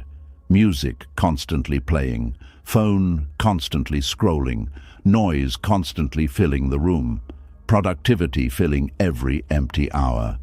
And underneath all of it is one hidden fear. What if I stop moving and my thoughts catch me? This fear creates inner separation. The person begins living as if their mind is a dangerous place, but eventually every distraction becomes temporary. Night comes, silence arrives, the world slows down, and suddenly the thoughts return stronger because they were never actually understood. They were only avoided. Avoidance often creates accumulation. Unfelt emotions pile up quietly. Unprocessed thoughts gather weight. The nervous system stores tension that never fully leaves, and eventually the mind becomes crowded. This is why sitting beside your thoughts is not passive weakness, it is courageous emotional presence. Presence means you stop running from your own inner experience long enough to witness it honestly, not to drown inside it, not to obey every thought, not to analyze endlessly, simply to remain present without immediate resistance. This sounds simple, but for many people it feels terrifying at first because they are used to fighting themselves automatically. A thought appears, they tense, an emotion rises, they criticize themselves, anxiety enters, they try to force it away immediately, but sitting beside your thoughts asks something different from you. It asks you to stop reacting instantly, to breathe before interpreting, to notice before attacking, to allow space before panic. This changes the nervous system profoundly, because the nervous system learns safety not only from external environments, but from internal relationships too. A person who constantly attacks themselves internally creates an atmosphere of danger inside their own body, but a person who responds to inner difficulty with steadiness creates internal safety. And safety allows healing. This is why emotionally safe people often appear calmer even during difficulty. It is not because they never have painful thoughts. It is because they are no longer terrified of having them. There is freedom in no longer fearing your own mind. Many people secretly believe that if they stop fighting their thoughts, the thoughts will consume them completely. But often the opposite happens. The mind becomes less aggressive once it no longer feels constantly resisted. Think of quicksand. People panic and fight wildly because they fear sinking, but frantic resistance often pulls them deeper. Survival experts teach something surprising instead. Slow down, stop thrashing, spread your weight, work with steadiness instead of panic. The mind often works similarly. Frantic resistance increases emotional sinking. Steady observation creates space. This does not mean every thought is harmless. Some thoughts reflect deep pain, unresolved trauma, or distorted beliefs that deserve compassionate attention. But compassionate attention is very different from emotional warfare. War creates fear. Attention creates understanding. And understanding changes everything. A person sitting beside their thoughts begins noticing patterns that panic previously hid. They notice certain fears appear more strongly when exhausted. Certain insecurities grow louder after rejection. Certain old memories return during loneliness. Certain thoughts intensify when the body is stressed. This awareness creates wisdom. Now the person stops seeing every thought as objective reality. Instead, they begin recognizing thoughts as experiences influenced by emotional states, nervous system patterns, and past conditioning.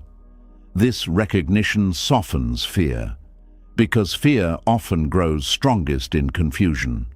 A person who does not understand their own inner world becomes easily overwhelmed by it. But a person who calmly observes the mind gradually becomes more familiar with its patterns. Not controlling, familiar. That familiarity reduces panic.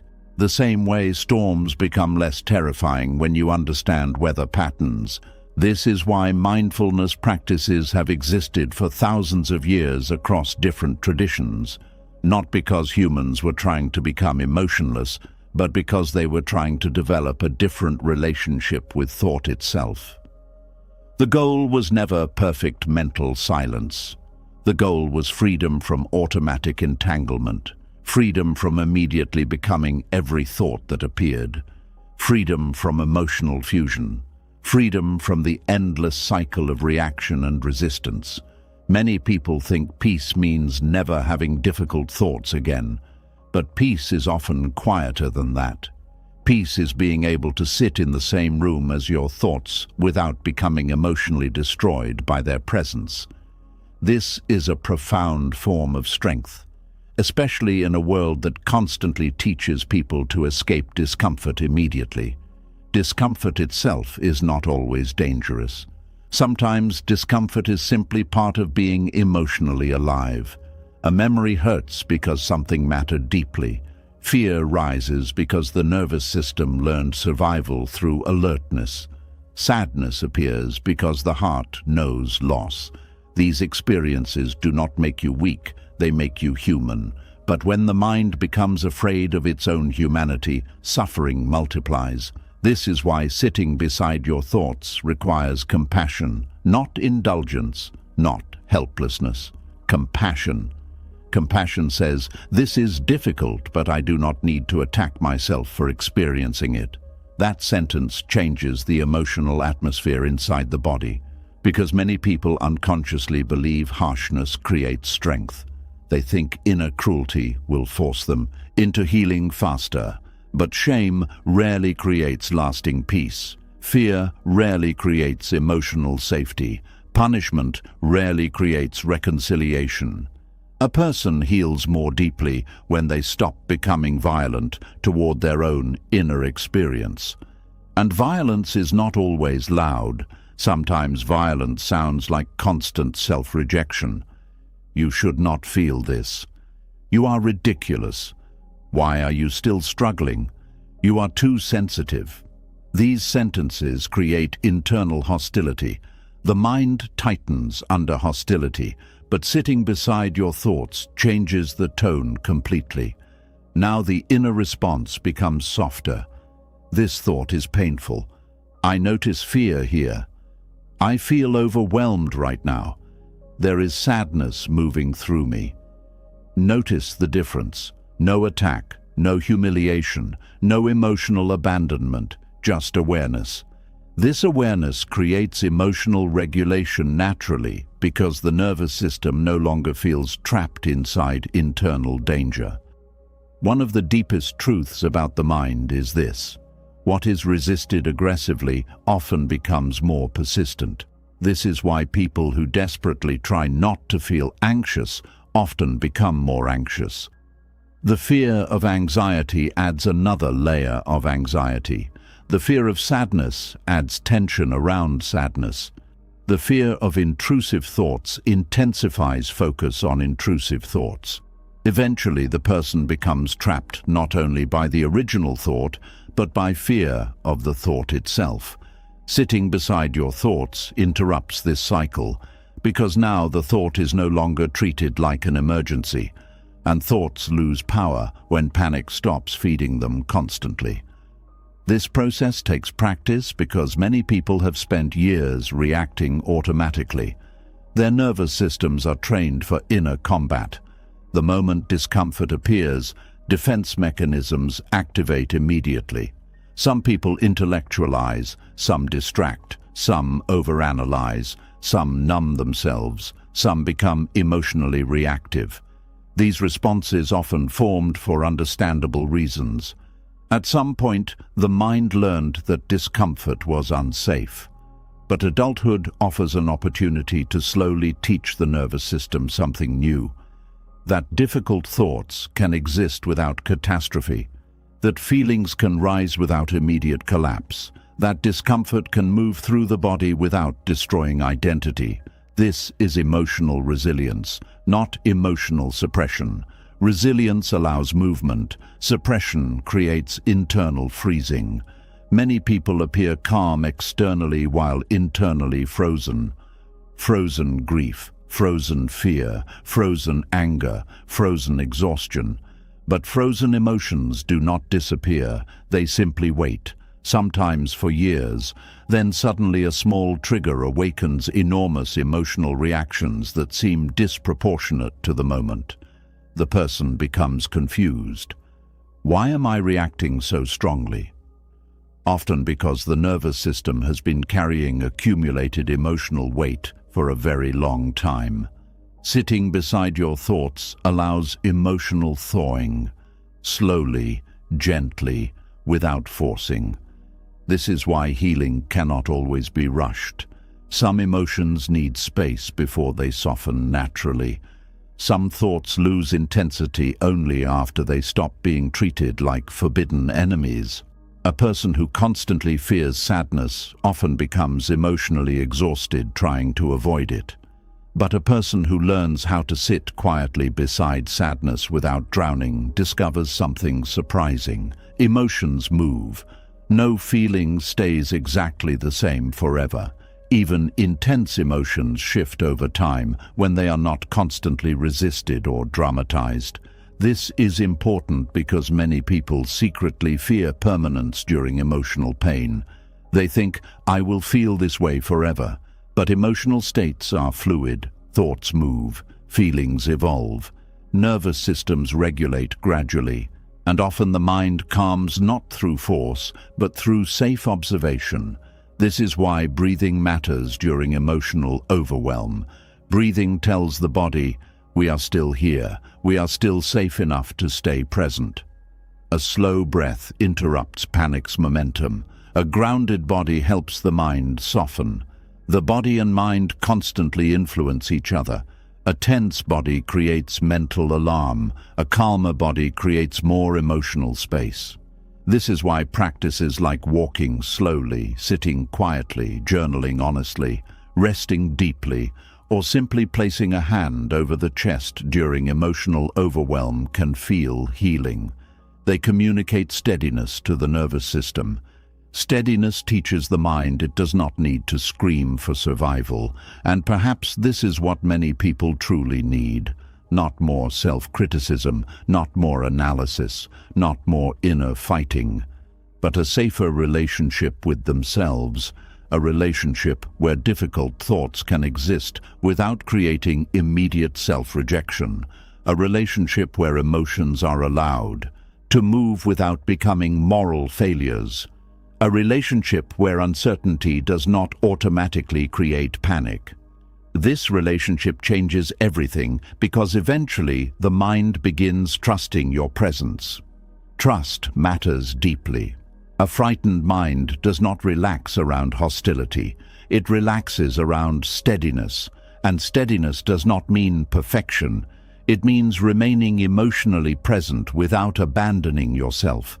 This is especially important during painful memories. Many people either avoid memories completely or obsessively relive them. But sitting beside your thoughts creates a middle path. The memory comes. You notice it. You breathe. You allow the feeling without becoming consumed by it completely. You stop trying to erase the memory instantly. You stop trying to solve the entire past tonight. You simply remain present long enough for the nervous system to learn, "I can survive remembering without collapsing." That realization creates tremendous emotional freedom. Because many people are not only haunted by memories, they are haunted by fear of their memories. But feared memories often soften once they are no longer emotionally avoided. Again, not immediately, not magically, but gradually. The nervous system learns that presence is survivable, and this changes the relationship with pain itself. Pain stops becoming proof of danger. It becomes part of human experience moving through awareness. This perspective also softens perfectionism. A perfectionistic mind constantly evaluates itself. Am I thinking correctly? Am I healing fast enough? Am I emotionally stable enough? But sitting beside your thoughts removes constant evaluation. Now thoughts become experiences to notice rather than performance tests to pass. This creates internal rest, real rest, not distraction, not numbness, rest. And many people are far more emotionally exhausted than they realize because they have not rested mentally in years. Even during quiet moments, they remain internally alert, monitoring, correcting, analyzing, preparing, defending. The nervous system never fully relaxes because the person never fully stops fighting themselves. But sitting beside your thoughts interrupts that exhausting cycle. You stop trying to win against your own humanity. You stop treating every difficult feeling like an opponent. You stop turning your mind into a battlefield, and little by little, the internal atmosphere changes. Thoughts still come, emotions still move, fear still appears sometimes, but the relationship becomes less violent, less panicked, less exhausting. This is self-reconciliation, not the destruction of the mind, the softening of the war against it. And perhaps tonight, for the first time in a long while, you can let your thoughts exist without immediately standing against them. You can let fear speak without surrendering your life to it. You can let sadness pass through without deciding you're broken. You can let uncertainty breathe without demanding immediate answers. You can sit quietly beside your inner world without treating yourself like an enemy to defeat. Because peace does not always arrive through control. Sometimes peace arrives through companionship. The kind of companionship where your own mind finally realizes it no longer has to fight for permission to exist.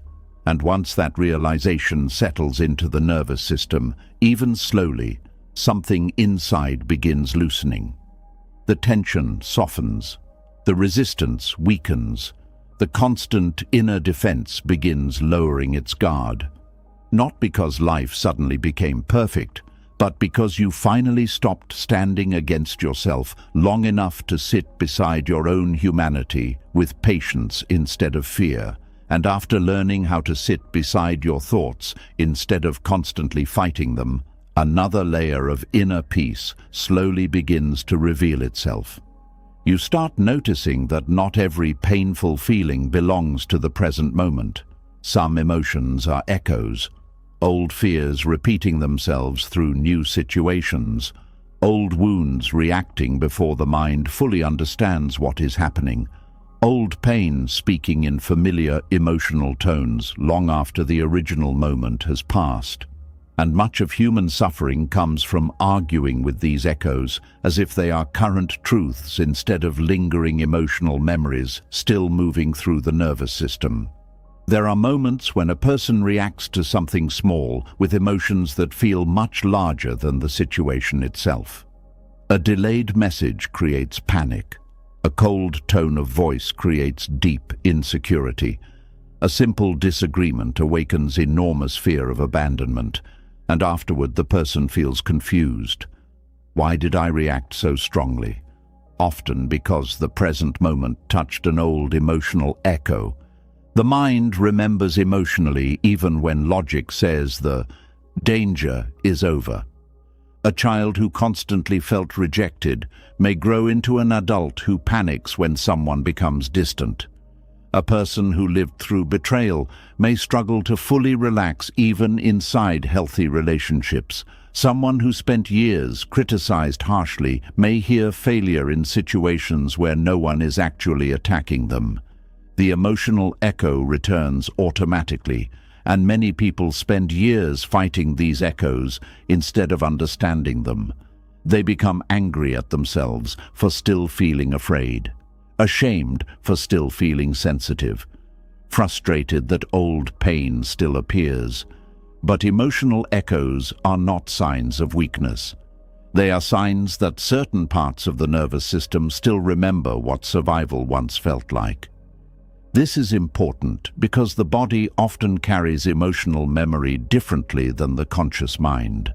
A person may logically know they are safe now while emotionally reacting as though danger is still nearby. The nervous system moves slower than intellectual understanding, and this creates confusion. The mind says, "You should be over this already," but the body quietly says, "I still remember." This inner conflict becomes exhausting because the person starts arguing with their own emotional reality. I should not feel this. This does not make sense. Why am I still affected? And each argument adds another layer of emotional pressure. But the quiet wisdom of healing often begins when you stop arguing with the existence of old emotional echoes. Not because the echoes are always accurate, not because they should control your life, but because fighting their existence often deepens the suffering. There is a major difference between acknowledging an emotional echo and obeying it. Acknowledgement says, something old was activated inside me. Obedience says, this feeling must define reality. Wisdom lives between these two extremes. A reconciled person can notice old fear without instantly believing the present moment is dangerous. They can recognize emotional pain without collapsing into shame. They can feel the echo without becoming consumed by it. This requires patience because emotional echoes often feel very real in the body. The heart races, the chest tightens, the stomach sinks. The nervous system reacts before logic fully catches up. And many people panic during this process because they assume intense feeling automatically means present danger. But emotional intensity is not always evidence of current truth. Sometimes it is evidence of old pain resurfacing. Think about how certain songs can suddenly bring back forgotten memories. One sound, one smell, one phrase, and suddenly the body remembers emotions from years ago. Emotional echoes work similarly. Certain situations awaken old emotional patterns automatically. A person may feel abandoned during small moments of distance because the body remembers what abandonment once felt like. Someone may become defensive during harmless criticism because the nervous system remembers humiliation from years earlier. Another person may feel guilty whenever they rest because their body learned early in life that worth depended on productivity. These reactions often happen beneath conscious awareness. And when people do not understand this, they often become cruel toward themselves. They think, I am too emotional. I am broken. I should not react this way. But emotional echoes are not personal failures. They are unfinished emotional imprints still seeking safety, understanding, or release. This is why self-reconciliation requires gentleness toward old emotional patterns instead of constant war against them. War keeps the nervous system activated. Gentleness allows the nervous system to slowly relearn safety. Many people secretly believe healing means never being emotionally triggered again. But human beings are not machines that can erase all emotional memory completely. Certain experiences leave deep imprints. Healing often means learning how to respond differently when old echoes appear. It means recognizing this feeling may belong partly to the past. That recognition changes everything, because now the present moment stops carrying the full emotional weight of old pain automatically. A person who understands emotional echoes becomes less reactive, not emotionless, less reactive. They begin pausing before concluding catastrophe. They stop assuming every emotional wave reflects objective reality. They recognize patterns. This fear feels familiar. This shame sounds old. This reaction reminds me of something deeper. That awareness creates space between past and present, and space weakens emotional panic. Without awareness, emotional echoes often control behavior automatically.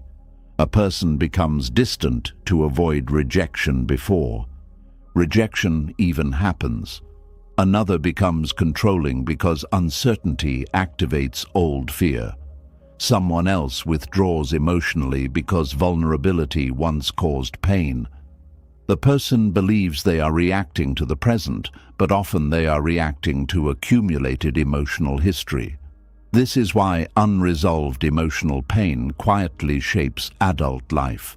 Not because people are weak, because the nervous system adapts around survival. And survival patterns do not disappear instantly once circumstances improve. A person who grew up emotionally unsafe may still struggle to trust peace years later.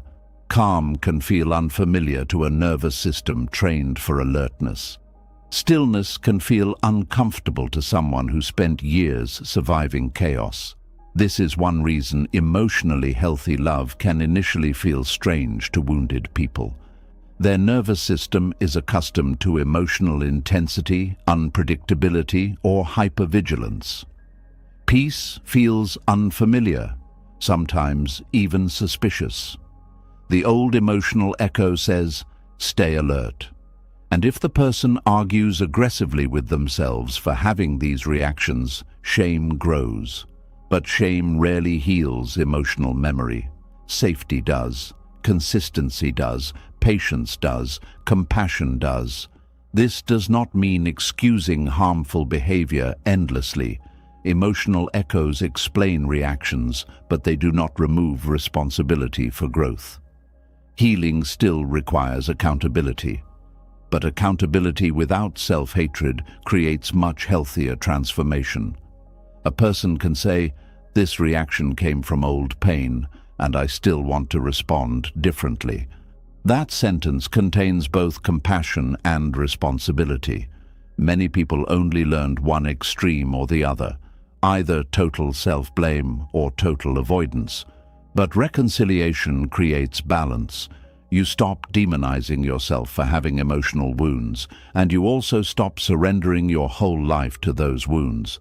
This middle path creates emotional maturity. Emotional maturity understands that old pain can still exist without fully controlling the present. A memory can still hurt without defining your future. An emotional echo can still appear without becoming your identity. This understanding becomes especially important because old emotional echoes often sound convincing.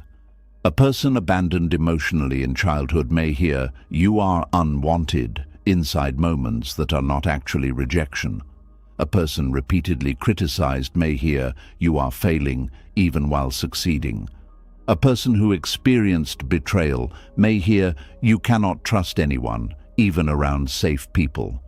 The nervous system speaks in familiar emotional language. And if you argue aggressively with these echoes, the nervous system often becomes more defensive. This is similar to trying to calm a frightened animal through yelling. Fear rarely softens through force. It softens through safety. The same is true internally. Old emotional echoes need steadiness more than punishment. They need recognition without panic. This is why mindfulness becomes powerful during emotional activation.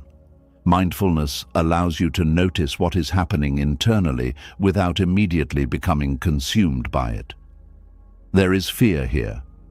There is shame rising. This feels connected to something old. These observations reduce emotional fusion.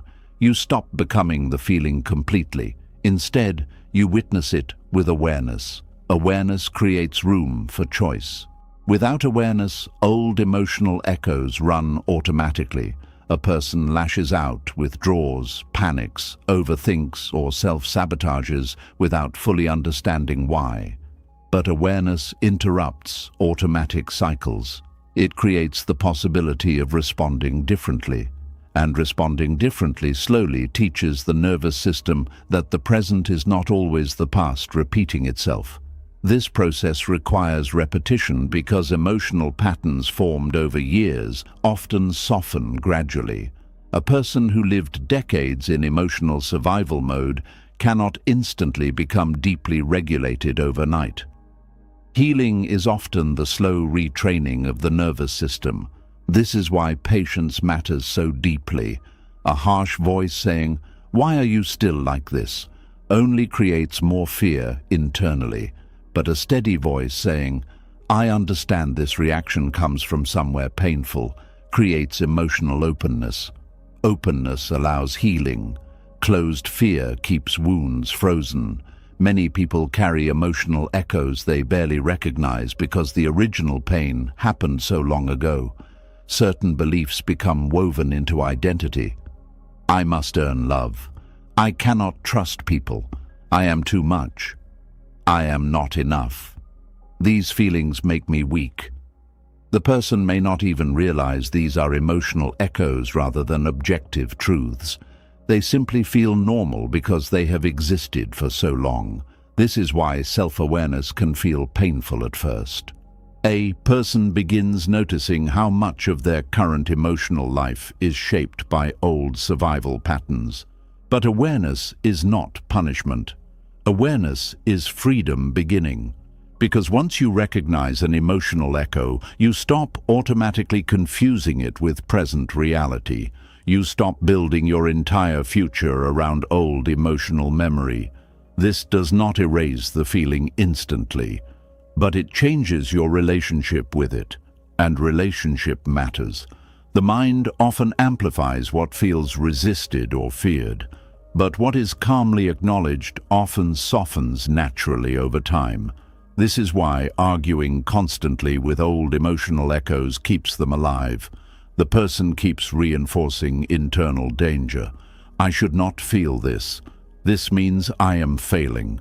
Something is wrong with me. The nervous system hears attack. Attack increases defense. Defense strengthens emotional activation, and the cycle continues. But when you stop arguing with the existence of the echo itself, the nervous system begins lowering its guard slowly, not because the pain was imaginary, because it no longer feels emotionally exiled. There is deep healing in no longer treating your wounded parts like embarrassing problems to hide. Many people secretly abandon themselves emotionally whenever old pain resurfaces. They become impatient, critical, ashamed. But wounded parts often become louder when abandoned. This is true even in ordinary human relationships. People often repeat themselves when they feel unheard. Emotional echoes behave similarly. Old fear repeats. Old shame returns. Old grief resurfaces. Not necessarily to torture you, but because unresolved emotional material often seeks recognition and integration. Integration means the experience becomes part of your story without remaining an open wound controlling everything. A healed scar still remembers injury without remaining infected. Emotional healing works similarly. The memory may remain. The sensitivity may occasionally appear, but the reaction gradually loses its total power over your identity and choices. This is one reason forgiveness is often misunderstood. Forgiveness does not always erase emotional echoes immediately. A person may forgive someone intellectually while the nervous system still carries emotional caution. Healing sometimes unfolds in stages. The mind understands before the body fully relaxes. This is normal, but many people become discouraged because they expect emotional healing to happen instantly once they know better. The nervous system moves through repetition, safety, experience, and time, not just logic. This understanding softens self-judgment enormously, because now emotional echoes stop feeling like proof of failure. They become reminders of what the nervous system survived, and survival deserves compassion, not endless pity. Compassion. There is strength in recognizing that some parts of you learned fear for understandable reasons. The goal is not to hate those parts. The goal is to help them slowly experience safety differently. This requires presence. When emotional echoes rise, many people disappear from themselves emotionally. They distract, numb, panic, overanalyze, or self-attack. But presence says something different. I am here. This feeling can exist without controlling everything. This reaction makes sense given my history. I can breathe through this moment. These responses calm the nervous system because they remove emotional abandonment. The body learns safety through repeated experiences of non-abandonment. This changes emotional resilience profoundly. A resilient person is not someone who never feels activated. A resilient person is someone who can remain connected to themselves during activation. This connection creates internal trust. And trust matters because many people secretly distrust themselves emotionally. They fear their own reactions, fear their own memories, fear their own vulnerability. But sitting beside emotional echoes without immediate war slowly rebuilds trust. You begin realizing, I can survive difficult feelings without collapsing. That realization creates emotional confidence, not perfection, confidence. Confidence that emotions can move through without destroying your worth. There is also quiet wisdom in understanding that emotional echoes often fade more naturally when they are no longer fed by panic. The person who constantly fears anxiety becomes hyper-focused on anxious sensations. But the person who notices anxiety calmly without catastrophic interpretation often experiences less escalation. Again, this does not happen instantly every time. But gradually the nervous system learns new responses, and those new responses weaken old cycles. This process is deeply human. Healing rarely happens through dramatic emotional victories. It often happens through quiet repetitions of steadiness, one breath, one pause, one moment of self-compassion, one decision not to panic, one choice to stay present instead of running. These moments accumulate slowly, and slowly the emotional echo becomes less overwhelming, not erased, less controlling. The memory remains part of the story without remaining the center of identity. This creates freedom, freedom to love without complete emotional imprisonment by old fear, freedom to rest without guilt controlling every quiet moment, freedom to experience closeness without immediate panic about abandonment, freedom to exist in the present without constantly reliving the emotional atmosphere of the past. Many people are physically living in the present while emotionally reacting from old rooms they left years ago. Old classrooms, old homes, old relationships, old humiliations, old losses. The nervous system still remembers the emotional temperature of those experiences, but healing teaches the body something new. The danger is not happening right now. That sentence sounds simple, but for deeply activated nervous systems, it can feel revolutionary. Because once the body begins believing safety is possible again, the emotional echoes lose some of their urgency.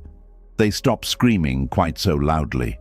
And perhaps tonight, instead of fighting every old feeling that rises inside you, you can simply notice it with softer eyes.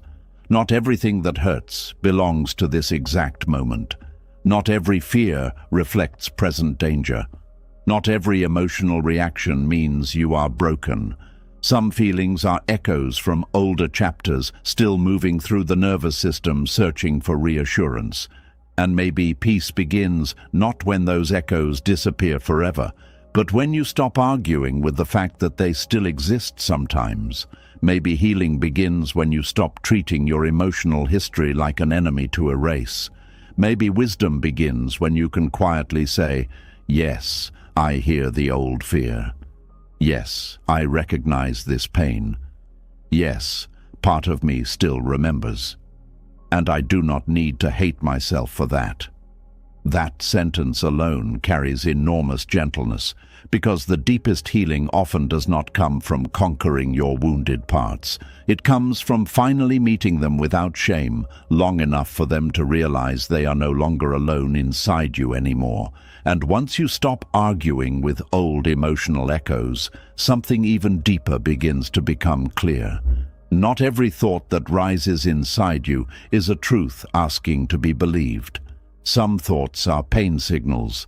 Some thoughts are the mind's way of pointing toward a place inside you that feels tired, threatened, unseen, or unhealed.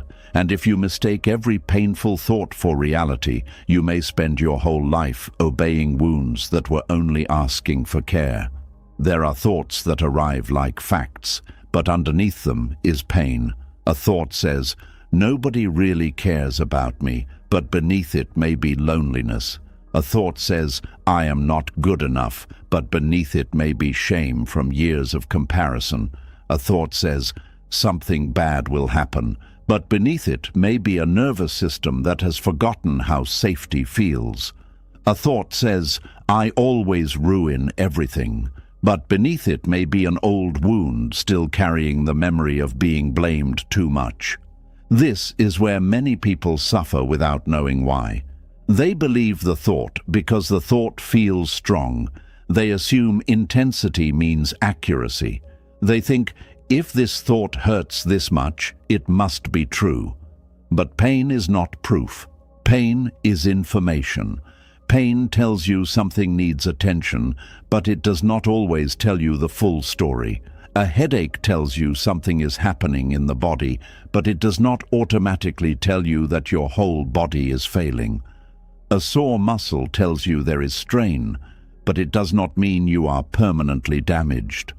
In the same way, a painful thought may tell you there is emotional strain, but it does not automatically reveal the truth about your worth, your future, or your identity. This is one of the most freeing things a person can learn. Some thoughts are not wisdom. They are wounds speaking, and wounds often speak in extremes. They say, always. They say, never. They say, no one. They say, everyone. They say, forever. They take one painful moment and stretch it across your entire life. One rejection becomes, I am impossible to love. One mistake becomes, I destroy everything I touch. One anxious day becomes, I will never be at peace. One season of confusion becomes, I have no future. But these are not always truths. They are often pain trying to explain itself with the only language it knows. Pain does not always speak gently. Sometimes it shouts. Sometimes it exaggerates. Sometimes it creates dark stories because it is desperate to be noticed. And if you do not understand this, you may begin building your life around sentences created by fear. This is why self-reconciliation requires discernment. You are not learning to reject every thought, and you are not learning to believe every thought. You are learning to listen beneath the thought. When the mind says, I am not enough, you do not have to immediately argue or collapse. You can pause and ask, what pain is speaking through this thought? Maybe it is the pain of always having to prove yourself. Maybe it is the pain of being compared. Maybe it is the pain of feeling unseen. Maybe it is the pain of carrying standards no human being could meet without breaking. That question changes everything, because instead of treating the thought like a final verdict, you begin treating it like a doorway into understanding. A painful thought is often the surface. Beneath it is the wound. Beneath the wound is a need. And beneath the need is usually something deeply human. Safety, love, rest, reassurance, dignity, forgiveness, belonging, or permission to stop performing. Many people stay trapped at the surface. They wrestle with the sentence itself all day. Am I enough? Am I not enough? Is this true? Is this false? Why do I think this? But the thought keeps returning because the deeper wound has not been heard. It is like hearing a fire alarm and spending all your energy arguing with the sound instead of checking where the smoke is coming from. The alarm may be loud and unpleasant, but the point is not to hate the alarm. The point is to understand what it is trying to show you. Some thoughts are alarms. They are not always accurate maps of reality, but they may be pointing toward emotional places that need care. This does not mean you must obey them. An alarm can be sensitive. It can go off when toast burns, not only when a house is on fire. The nervous system can also become sensitive. It may react strongly to small signs because it has known pain before. So the thought may not be true in the present, but the fear behind it may still deserve kindness. This is the balance. You can say, this thought is not the whole truth, but the pain behind it deserves my attention. That sentence is powerful because it refuses both denial and surrender. Denial says, there is nothing here. Surrender says, this painful thought must be true. Wisdom says, something in me hurts, and I can care for it without believing every story it tells. This is emotional maturity. A person who lacks this skill either suppresses painful thoughts or becomes swallowed by them. They either say, "I should not think this," or they say, "This thought defines me." But the healed path is gentler and wiser. It says, "This thought is here. Let me understand what it is connected to." Sometimes a thought like "I am falling behind" is not really about time. It may be about fear of being forgotten, fear of wasting life, fear of disappointing others, fear that your effort will never matter. The thought talks about success, but the wound is about worth. Sometimes a thought like "they will leave me" is not really about the person in front of you. It may be about old abandonment, old inconsistency, old moments where love felt unstable. The thought talks about the future, but the wound remembers the past. Sometimes a thought like "I cannot handle this" is not a true measurement of your strength. It may be exhaustion speaking. It may be the body saying, "I have carried too much without rest." The thought talks about weakness, but the signal may be fatigue. This is why you must be careful with thoughts that appear during emotional pain. They may sound like truth, but they may be translated pain. A tired mind often speaks hopelessly. A lonely mind often speaks personally. An anxious mind often speaks catastrophically. A grieving mind often speaks permanently. A shamed mind often speaks cruelly. But these states do not always reveal reality clearly. They reveal the condition of the inner world in that moment. And once you understand this, you stop letting every painful thought become your master. You begin asking better questions. Not "Why am I so broken for thinking this?" but "What is hurting beneath this?" Not "How do I destroy this thought immediately?" but "What need is hidden under this fear?" Not "What if this thought is true?" but "What part of me feels unsafe enough to believe this right now?" These questions move you from panic into presence.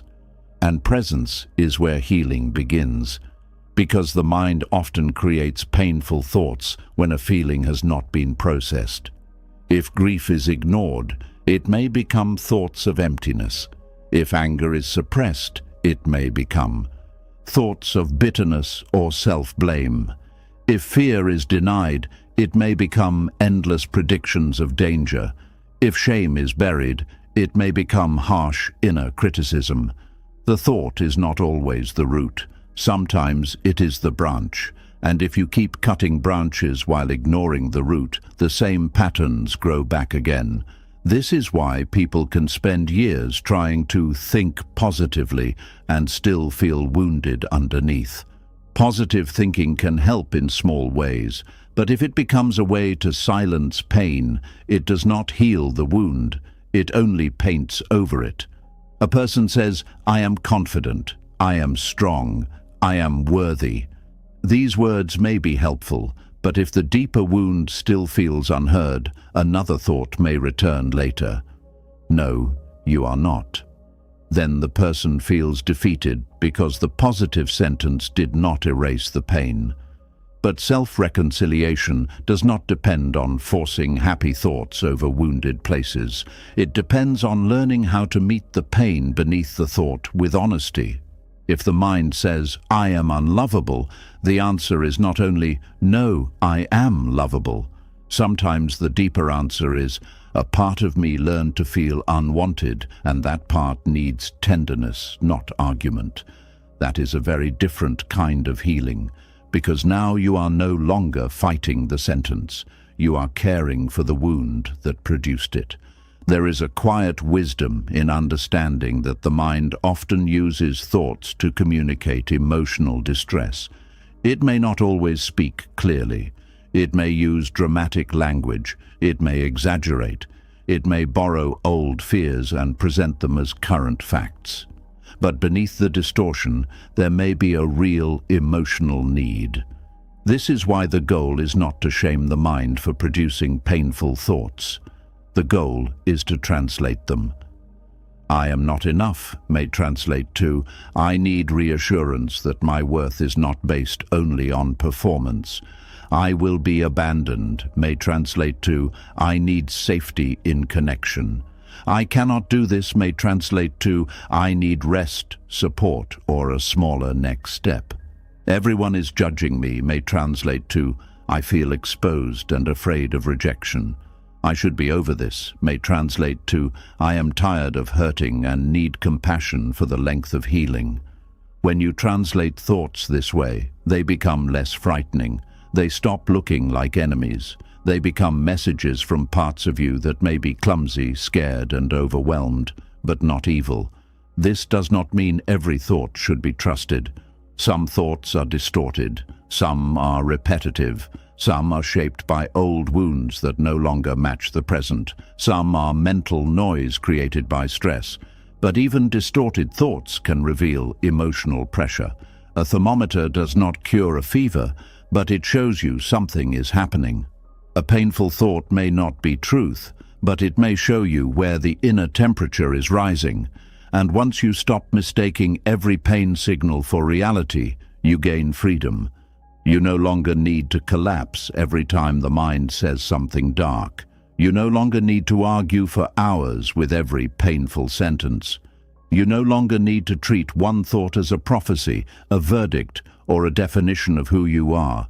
You can notice it. You can breathe. You can ask what it is connected to. You can respond with care instead of panic. This is how inner leadership develops. Inner leadership does not mean dominating the mind with force. It means becoming wise enough to know what kind of response each inner experience needs. Some thoughts need correction, some need comfort, some need distance, some need rest, some need to be written down and examined later. Some need to pass without attention, some need to be understood as signals from deeper pain. Not all thoughts need the same response. This is why self-awareness must be gentle and intelligent. A person who treats every thought like truth becomes controlled by the mind. A person who treats every thought like garbage becomes disconnected from themselves. A reconciled person learns to listen with discernment. They can say, "This thought is painful, but pain alone does not make it true. Let me look deeper." This protects them from two traps: blind belief and emotional rejection. Blind belief makes the thought king. Emotional rejection makes the wound lonely. Discernment creates a third way. You hear the thought, but you do not worship it. You notice the pain, but you do not become ashamed of it. You allow the signal, but you do not let it drive your whole life.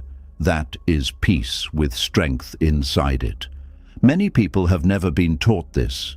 They were taught to either push through pain or drown in it. They were not taught to interpret it. So when painful thoughts come, they panic. They assume the mind is attacking them. But sometimes the mind is not attacking. It is waving a flag from a place you have not visited in a long time. Maybe the thought is pointing toward a boundary you keep ignoring. Maybe toward rest you keep postponing. Maybe toward grief you keep minimizing. Maybe toward a need you keep calling weakness. Maybe toward a truth you are afraid to admit. This is why it is important not to dismiss every painful thought too quickly. Some painful thoughts are distorted, yes, but they may still contain a signal. For example, the thought, "I hate my life," may not be a final truth about your whole life. It may be a signal that something in your current rhythm feels suffocating. Maybe you need change. Maybe you need support. Maybe you need more meaning. Maybe you need to stop living only for survival. The thought is extreme, but the signal may matter. The thought, "nobody cares," may not be objectively true. There may be people who care deeply, but the signal may be that you feel unseen, disconnected, or emotionally hungry for closeness. The thought, "I am useless," is not truth, but the signal may be that you feel powerless, underappreciated, or cut off from purpose. This is how healing becomes more honest. You stop accepting the cruel wording of the thought, but you still listen for the need beneath it. That is the rare balance. Because if you believe the thought exactly as it appears, you suffer. If you reject it completely without listening, the deeper pain remains unheard. But if you translate it, you begin healing. There is another reason painful thoughts should not always be taken literally. The brain often communicates emotional states through stories. If you feel unsafe, the brain may create a story about danger. If you feel ashamed, the brain may create a story about being unworthy. If you feel lonely, the brain may create a story about being unwanted. The story may feel real because it matches the emotion, but matching an emotion is not the same as matching reality. A dream can feel real while you are inside it. A fear story can feel real while the nervous system is activated. But once you wake up, or once the body settles, you may see things differently. This is why timing matters. Do not make final judgments about your worth during moments of emotional pain. Do not make permanent conclusions about your future while your nervous system is in alarm. Do not believe every cruel thought that appears when you are exhausted. Pain distorts perspective, and part of self-reconciliation is learning to protect yourself from the mind's harshest interpretations during your most vulnerable moments. There is great kindness in saying, "I will not decide who I am while I am hurting." That sentence can save a person from years of unnecessary self-punishment. Because many people form identities around thoughts they had during pain. A child gets ignored and thinks, "I am not important." Then they carry that sentence for decades. A teenager gets rejected and thinks, "I am ugly or unlovable." Then they organize their whole personality around that wound. An adult fails publicly and thinks, "I am a failure." Then fear controls every future risk. But these were not truths. They were conclusions made in pain. And painful conclusions often feel permanent because they were formed when the heart was open and defenseless. Healing means revisiting those conclusions with adult awareness, not to shame yourself for believing them, but to understand why they were created. You were trying to make sense of pain. That is what humans do. When something hurts, the mind searches for meaning. And if no loving explanation is available, the mind may blame the self. This happened because I am not enough. This happened because I am hard to love. This happened because something is wrong with me. Self-blame often gives the illusion of control. If the problem is you, then maybe you can fix yourself and prevent future pain. But this kind of control becomes a prison, because now pain turns into identity, and identity becomes difficult to question. This is why some thoughts need to be understood as old pain signals, not present truths. The thought, "I must earn love," may come from years of conditional acceptance. The thought, "I cannot trust anyone," may come from betrayal. The thought, "I must never make mistakes," may come from harsh criticism. The thought, "My needs are a burden," may come from being emotionally neglected. These thoughts did not appear from nowhere. They were learned through pain. But what was learned through pain can be softened through safety, awareness, and repeated new experience. This is why your mind needs patience. It may still produce thoughts from old emotional maps even after your life has changed. That does not mean you are failing. It means the mind is still updating its understanding of safety, worth, and connection. A map drawn during a storm may not show the land clearly. If you keep using that map years later, you may still expect danger where there is now peace. Healing means slowly redrawing the map, and this happens through repeated moments of discernment. The thought comes. You pause. You identify the pain beneath it. You respond with truth and care. Over time, the mind learns new pathways. This is not instant, but it is real. The brain changes through repetition.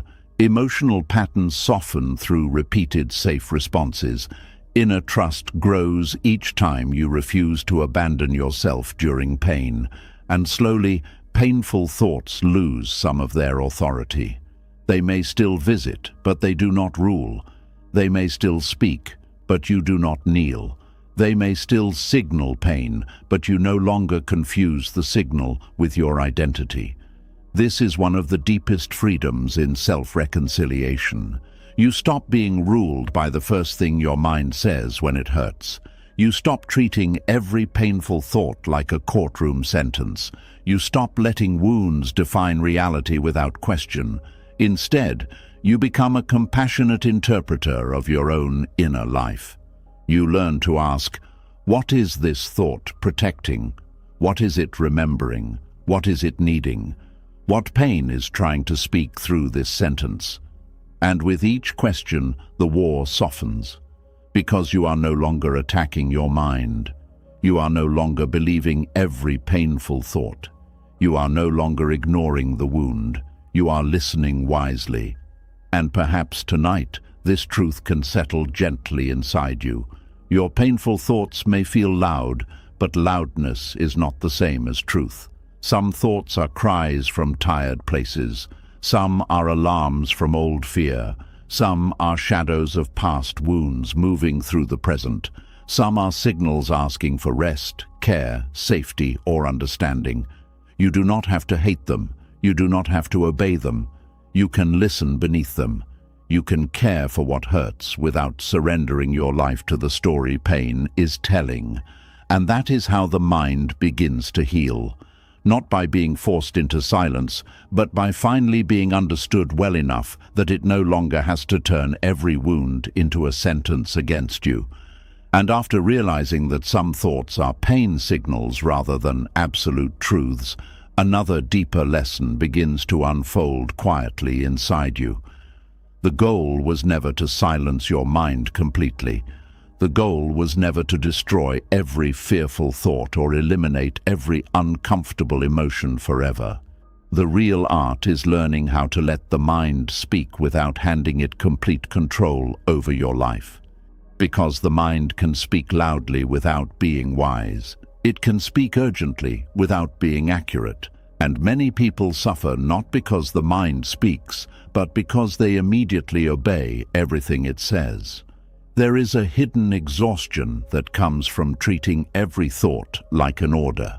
The mind says, run, and the body panics. The mind says, you are failing, and the heart collapses. The mind says, something terrible is about to happen. And suddenly the nervous system acts as though disaster is already standing in the room. Over time, a person becomes emotionally controlled by every passing mental storm. But the mind was never meant to become a dictator. It was meant to become a guide that still requires wisdom, awareness, and discernment. This is one of the most important emotional shifts a human being can experience, realizing that thoughts can exist without automatically becoming commands. A thought can speak without owning you. Fear can speak without directing your future. Doubt can speak without destroying your confidence. Pain can speak without becoming your identity. This understanding creates enormous inner freedom because many people have unknowingly lived their entire lives under mental dictatorship. Every anxious prediction becomes prophecy. Every insecure thought becomes identity. Every emotional reaction becomes evidence. They never learned how to separate awareness from obedience. And this is why the mind feels so overwhelming to them. Because anything with total authority eventually becomes frightening. The mind says, you are not ready. So they stop trying. The mind says, people will reject you. So they hide themselves. The mind says, you cannot handle failure.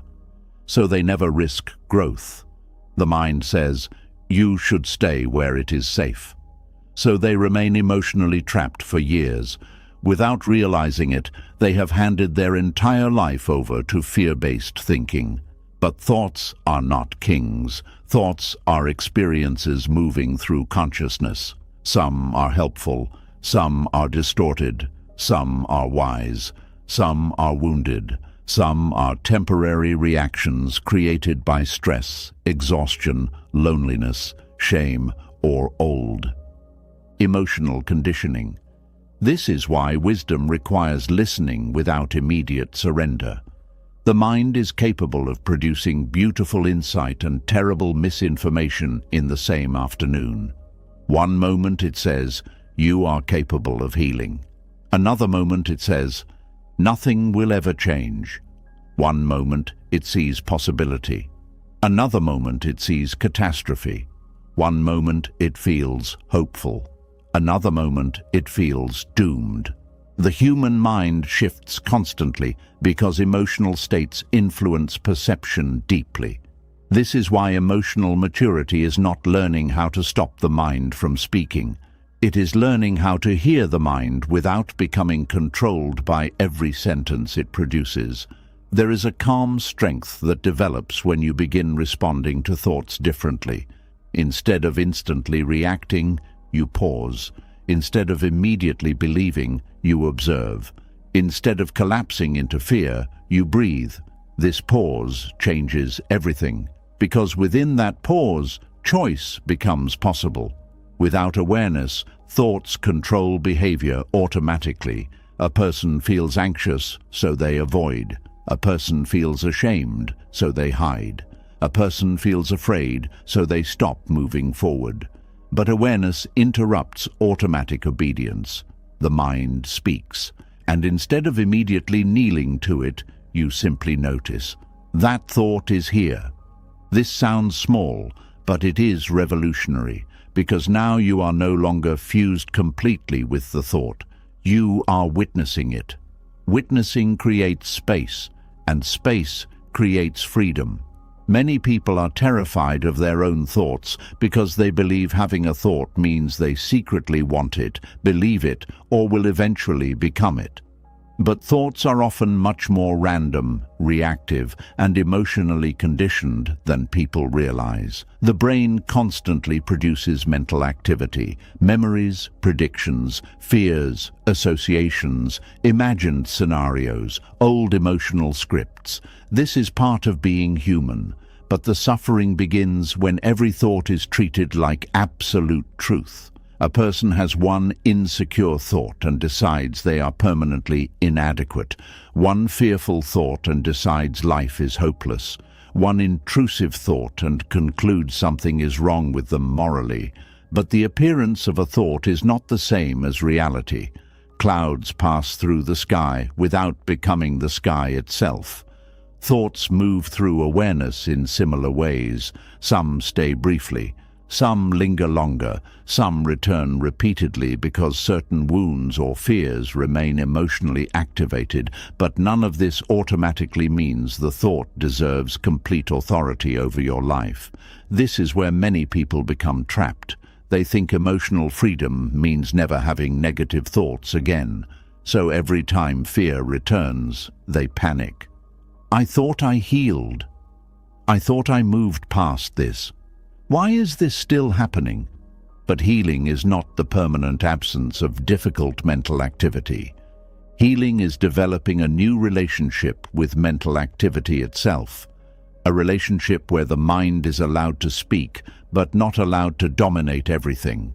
This distinction matters deeply, because trying to completely silence the mind often creates more mental noise. The harder people force thoughts away, the more aware of them they become. This is why anxiety becomes exhausting. The person is not only anxious, they are fighting anxiety constantly. They fear fear itself. They monitor every sensation. They analyze every emotion. They become hyper-aware of their own mental activity. Eventually, the mind feels unbearably loud. But what if peace does not come from forcing silence? What if peace comes from no longer being frightened by mental movement? This changes the entire emotional atmosphere inside the body. Now a fearful thought can appear without creating immediate catastrophe. Now doubt can arise without completely destroying self-worth. Now, uncertainty can exist without triggering total panic, because the person finally understands something important. Thoughts are visitors, not rulers. This does not mean all thoughts should be ignored. Some thoughts contain important wisdom. Some reveal unhealthy patterns. Some warn about genuine danger. Some guide you toward meaningful change. But wisdom requires discernment, not automatic obedience. A healthy mind learns how to evaluate thoughts calmly instead of emotionally reacting to all of them equally. And this evaluation becomes easier when the nervous system is less afraid. Fear distorts mental interpretation. A frightened nervous system treats every uncomfortable thought like a threat requiring immediate action. But a calmer nervous system can pause and ask, is this thought actually true? Is this thought useful? Is this thought coming from wisdom or fear? Is this thought connected to exhaustion, shame, loneliness, or old emotional pain? Those questions create emotional intelligence. Without them, the mind becomes impulsive. Impulsive minds often mistake emotional intensity for accuracy. But intensity is not proof. A nightmare can feel intensely real while you are inside it. A panic attack can feel like death while the body is actually physically safe. Strong emotion affects perception. This is why thoughts created during emotional overwhelm should be approached carefully. A tired mind often speaks hopelessly. An ashamed mind often speaks cruelly. A frightened mind often predicts disaster. A lonely mind often assumes rejection. These thoughts may feel convincing because the emotional state beneath them is powerful. But feelings influence thinking. And once you understand this, you stop allowing every temporary emotional state to define your entire reality. This creates steadiness. Steadiness is not emotional numbness. It is emotional groundedness. Grounded people still experience fear, sadness, anger, insecurity, and uncertainty. But they are not dragged helplessly by every mental wave. They remain connected to deeper awareness beneath the thoughts themselves. This deeper awareness is quiet but powerful. It notices the thought without immediately becoming it. There is fear speaking. There is insecurity rising. There is shame moving through me. This kind of awareness softens emotional fusion. The person no longer says, "I am hopeless." Instead, they notice, a hopeless thought is appearing right now. That small language shift changes identity completely, because now the thought is an experience, not a permanent definition. This is one reason mindfulness practices are so transformative. They teach people how to observe thoughts without immediately becoming consumed by them. Thoughts are allowed to rise and pass naturally instead of becoming endless internal emergencies. And perhaps this is what many people have been missing their entire lives. Permission to let thoughts exist without treating them like commands. A fearful thought can exist without controlling your choices. An insecure thought can exist without destroying your confidence.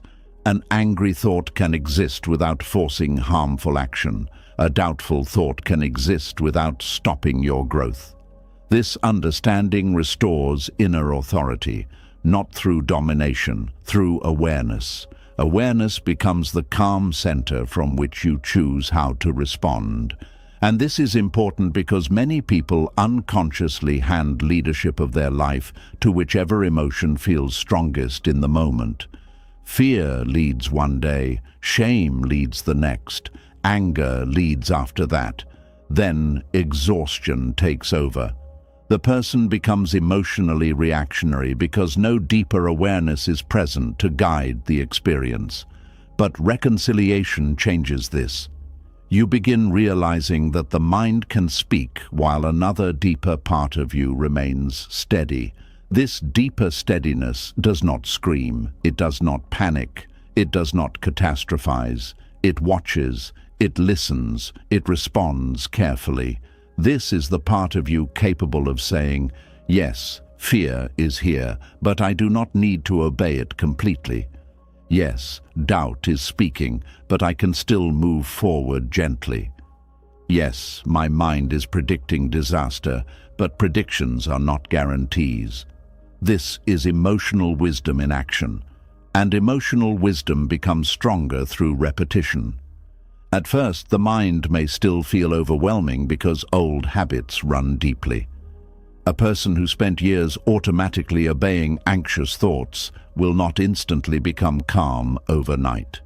But each time awareness interrupts automatic reaction, new emotional pathways form. The brain learns through repetition. Each pause matters. Each moment of non-reactivity matters. Each breath before panic matters. Each gentle refusal to believe every cruel thought matters. Slowly, the relationship with the mind changes. The thoughts may still come, but their authority weakens. This process resembles sitting beside a frightened child. If the child screams, you do not immediately burn the whole house down because of the fear. You listen calmly, you assess reality, you provide reassurance, you stay steady. The mind often needs similar leadership, not harsh suppression, not total surrender, steady guidance. This is why self-reconciliation requires both compassion and boundaries internally. Compassion allows the mind to speak. Boundaries prevent the mind from ruling everything. Without compassion, the inner world becomes emotionally hostile. Without boundaries, the mind becomes chaotic. Healing requires both. A person learns how to hear fear without letting fear decide their entire future. They hear insecurity without abandoning themselves. They hear sadness without concluding life is meaningless. This balance creates emotional adulthood, because emotional adulthood is not the absence of difficult thoughts. It is the ability to remain grounded while difficult thoughts move through awareness. This becomes especially important during uncertainty. The mind hates uncertainty because uncertainty removes control. So the mind often responds by producing endless scenarios. What if it fails? What if I embarrass myself? What if I regret this? What if everything goes wrong? The mind believes prediction creates protection, but endless prediction often creates paralysis instead. A person waits for perfect certainty before acting, loving, resting, trusting, or changing. And because life rarely offers perfect certainty, the person remains stuck. But once you stop letting the mind rule through fear-based prediction, movement becomes possible again. You realize you do not need complete mental certainty in order to take the next step. Courage is not the absence of fearful thoughts. Courage is movement despite them. The mind may say, "You cannot handle this." But awareness quietly says, "Maybe I can handle more than fear believes." The mind may say, "Stay hidden." But awareness says, "Staying hidden is hurting me too." The mind may say, "Do not trust anyone." But awareness notices how loneliness is slowly starving the heart. This is the quiet strength of inner leadership. Not silencing the mind, seeing beyond its loudest fears. Many people spend years trying to become mentally perfect before allowing themselves peace. They think they must stop all negative thoughts first. But the mind naturally produces contrast. Fear exists beside hope. Doubt exists beside courage. Grief exists beside gratitude. Peace does not require eliminating all uncomfortable mental activity. It requires no longer being enslaved by it. This realization softens perfectionism enormously. Now you stop measuring healing by whether difficult thoughts appear. Instead, you measure healing by how you respond when they do. Do you panic immediately? Do you shame yourself? Do you obey automatically? Or can you stay present long enough to choose differently? That is growth, not perfection. Growth. There is another important truth here. The mind often repeats what it has practiced most. A mind trained for years in fear will naturally produce fearful thoughts more easily at first. A mind trained in self-criticism will produce harsh inner commentary automatically. This does not mean those thoughts are your deepest truth. It means repetition-shaped mental pathways, and new pathways require patience. Many people become discouraged because old thoughts still return during healing, but the return of a thought does not erase progress. A healed person may still hear old fears occasionally. The difference is that the fear no longer owns the entire inner world. The thought knocks on the door. It no longer owns the house. That is freedom. Freedom is not mental emptiness. Freedom is inner sovereignty. The ability to let thoughts exist without surrendering your whole identity and direction to them. And perhaps tonight, this